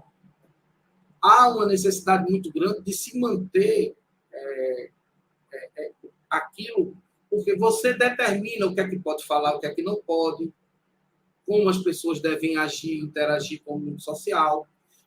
Eu chamo que existe um processo de pedagogia do medo e da culpa, que muitas vezes forma o corpo de espíritas a partir do medo e não da liberdade produzida pela educação. É o medo do obsessor, é o medo da obsessão, sabe? É a culpa de você tem que ser bom toda hora, porque a gente precisa primeiro ter a consciência do que nós somos. Ser bom é importante, né? Faz parte da base. Mas como é que a gente faz ser bom sem nem entender o que significa ser bom dentro, sabe, desse amontoado social que a gente faz parte? Então, o que é ser bom? É dar a cesta básica, produzir a sopa, entregar para as pessoas, e no outro dia a gente poder tratar o nosso funcionário como ralé? sabe? E essas coisas, qual o conceito de bom e de ruim que se estabelece aí, porque eu não sei. Porque aí você vai lá, cumpre com o seu dever de espírita, faz parte da sua... Outra coisa, eu quero deixar bem evidente aqui, Marcelo, Valdo, Cláudia e as pessoas que estão nos ouvindo, vão nos ouvir, vão nos ver, que eu não sou contra o trabalho social. Sabe? Se tem fome, ela tem que ser saciada. Se tem sede, ela tem que ser saciada. Se tem desabrigados, precisam ser abrigados. Isso aí não há discussão para isso. Eu sou contra esse processo que a gente acaba fazendo, de fazer dessa ação uma ação apenas com o objetivo de saciar corpo, de matar a fome, de não enxergar o outro como ser humano, sabe? Enxerga um pouco com fome, ou um pouco com frio, ou como um agente produtor de progresso para mim. Né? É progresso para mim, porque se eu fizer isso, Signatis, né? Luiz Signatis, professor da PUC, pesquisador, ele diz uma coisa, que o espiritismo se transformou na melhor religião possível para a classe média, por conta disso. Por conta dessa ideia. Então, a gente não precisa se envolver com as causas sociais, a gente não precisa saber por que o índice, já que Paulo fala de suicídio, né? Dados da ANTRA dizem que a cada 8 tentativas de suicídio no Brasil, 6 são de pessoas pertencentes à população LGBT. Então, se isso não é o suficiente para a gente discutir gênero, eu não sei o que é. Sobre a apostila, que o meu amigo Luiz Gustavo colocou aí a pergunta, eu não sou muito fã de apostila nem formato do ESD. Como pedagogo, acho que você tira do outro a possibilidade de lidar com o livro em loco. E você usa como estrutura pedagógica para aquela apostila aquilo que você considera importante. Eu acho, e aqui eu vou falar como fiz quando fui presidente do centro, fui diretor de federativa aqui em Pernambuco, no centro que eu fazia parte, a gente sentava, discutia o que nós queríamos estudar, no sentido de que aquele conteúdo fosse fomentar conhecimento para as práticas dos grupos específicos dentro do centro, e nós montávamos o nosso próprio material a partir da codificação e dos livros que nós escolhíamos. Aí obedecia à realidade social do nosso povo, né, a dinâmica operacional das casas, isso tudo era levado em consideração. Agora, você pega um conteúdo e tenta colocar ele de forma linear, sem entender que há diferenças culturais que muitas vezes inviabilizam a produção do diálogo, eu não acho isso uma coisa legal. Muito bom. Essas questões precisam ser realmente ressignificadas, né?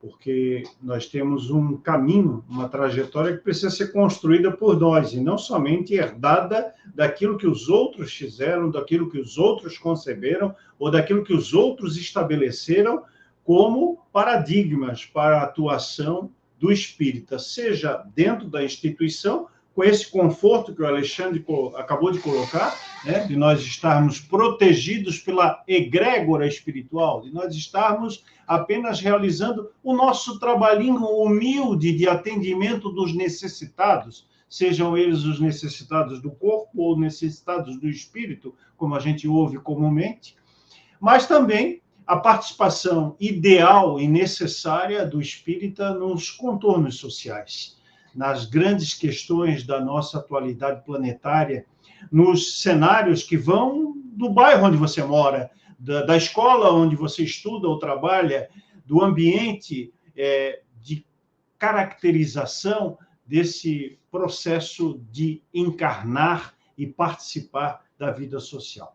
Nós estamos com 1h48 de live, vamos partir para o nosso encerramento, para os nossos considerandos finais, e eu vou começar com o Balbo, para que ele, de repente, faça algum aporte acerca dessas nossas últimas falas, e aproveite para deixar o seu recado final, já com o nosso agradecimento pela sua presença sempre amistosa, sempre amiga e de bastante conteúdo no nosso trabalho.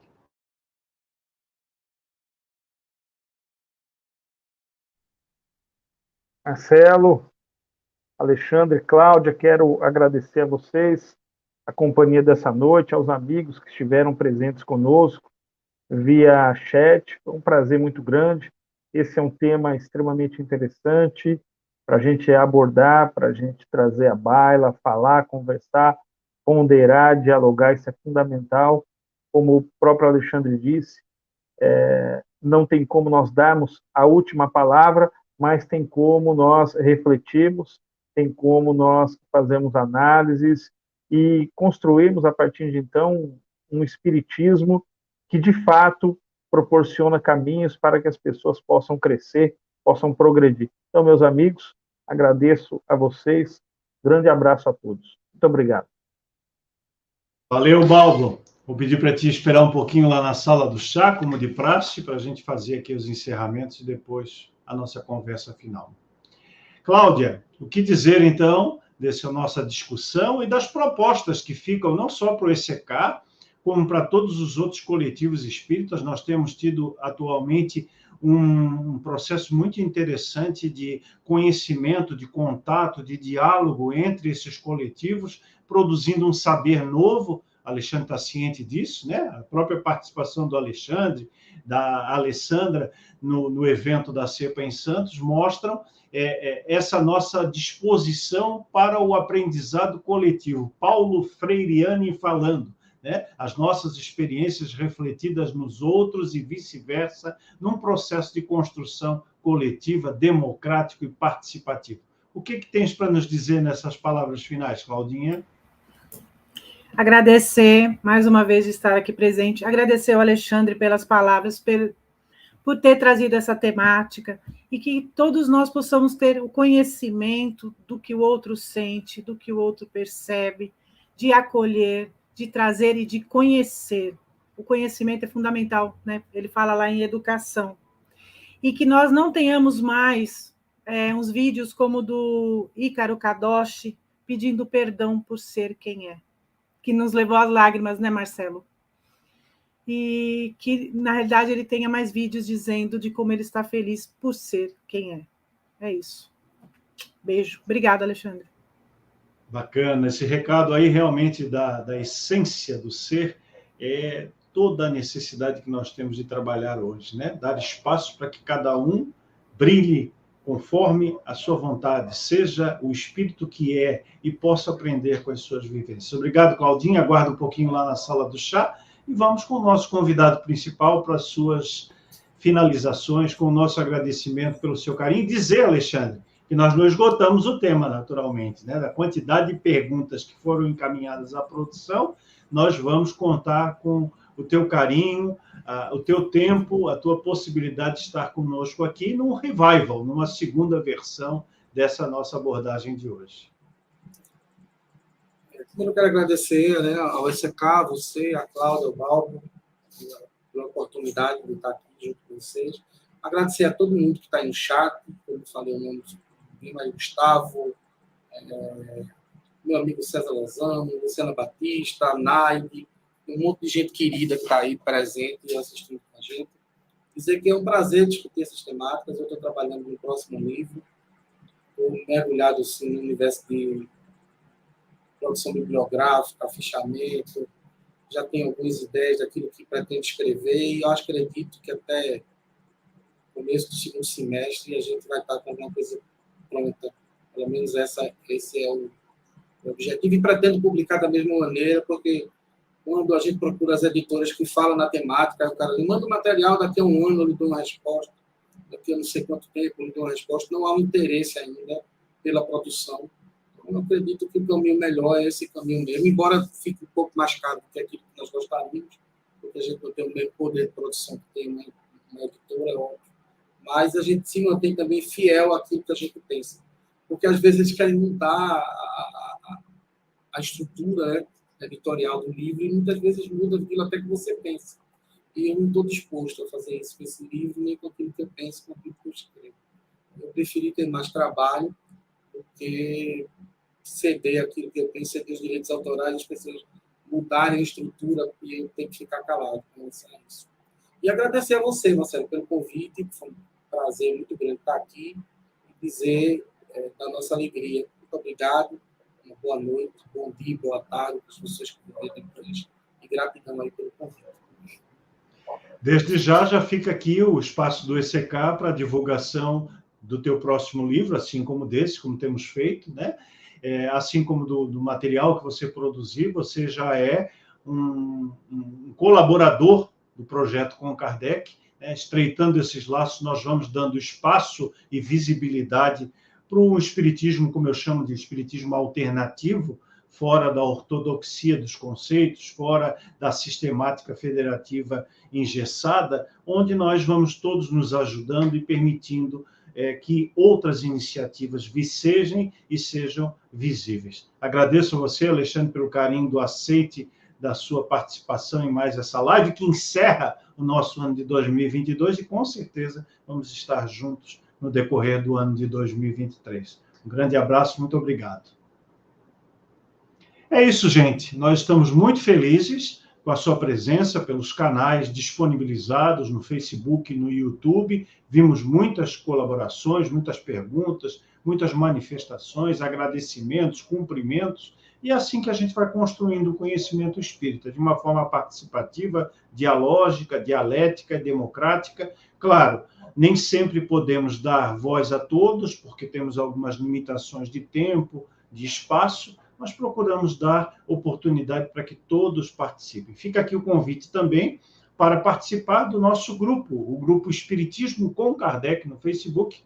Cerca de 14 mil pessoas diariamente estão ali, albergadas naquela plataforma, divulgando e debatendo todas as questões atinentes ao espiritismo e à atualidade planetária. Fica aqui o nosso convite para que você possa pedir inscrição e participar dos debates, emprestando também a sua experiência, a sua visão de mundo, a sua interpretação das questões espíritas e espirituais, fazendo com que nós aumentemos, ampliemos ainda mais o espectro de compreensão da proposta que o Espiritismo tem para a nossa vida cotidiana, a vida de todos os ambientes, de todos os cenários e nas relações, nos relacionamentos que travamos uns com os outros, entre encarnados e entre desencarnados. O convite também para conhecer o canal do ECK no YouTube, onde estão lá todas as lives, todas as palestras que nós realizamos até agora. Um conteúdo bastante grande.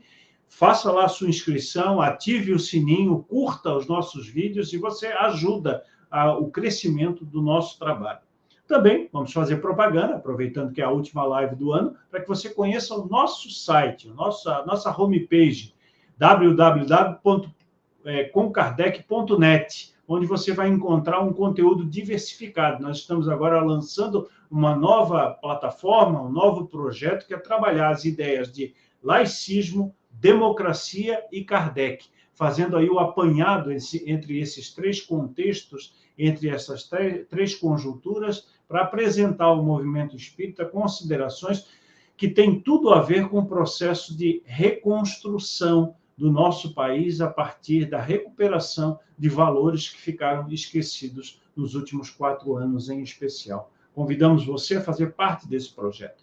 E não esqueça, todo mês tem uma edição nova da Revista Espírita Harmonia, também trazendo um conteúdo diversificado. No ano que vem, por exemplo, vamos trabalhar com a obra considerada a obra mais científica de Allan Kardec, a obra derradeira, aquela em que ele demonstrou toda a sua maturidade como homem de pesquisa, como homem de ciência e como o grande idealizador do projeto espírita, que é a obra A Gênese. Convidamos você, então, a acompanhar as edições mensais da Revista Espírita Eletrônica Allan Kardec pelo site comkardec.net, para você passar a conhecer também algumas vertentes, alguns detalhes dessa obra majestosa e grandiosa, que precisa ser revisitada tanto nos aspectos do conhecimento da filosofia espírita, como da aproximação desse conhecimento com as ciências em geral, com as ciências materiais que a humanidade produz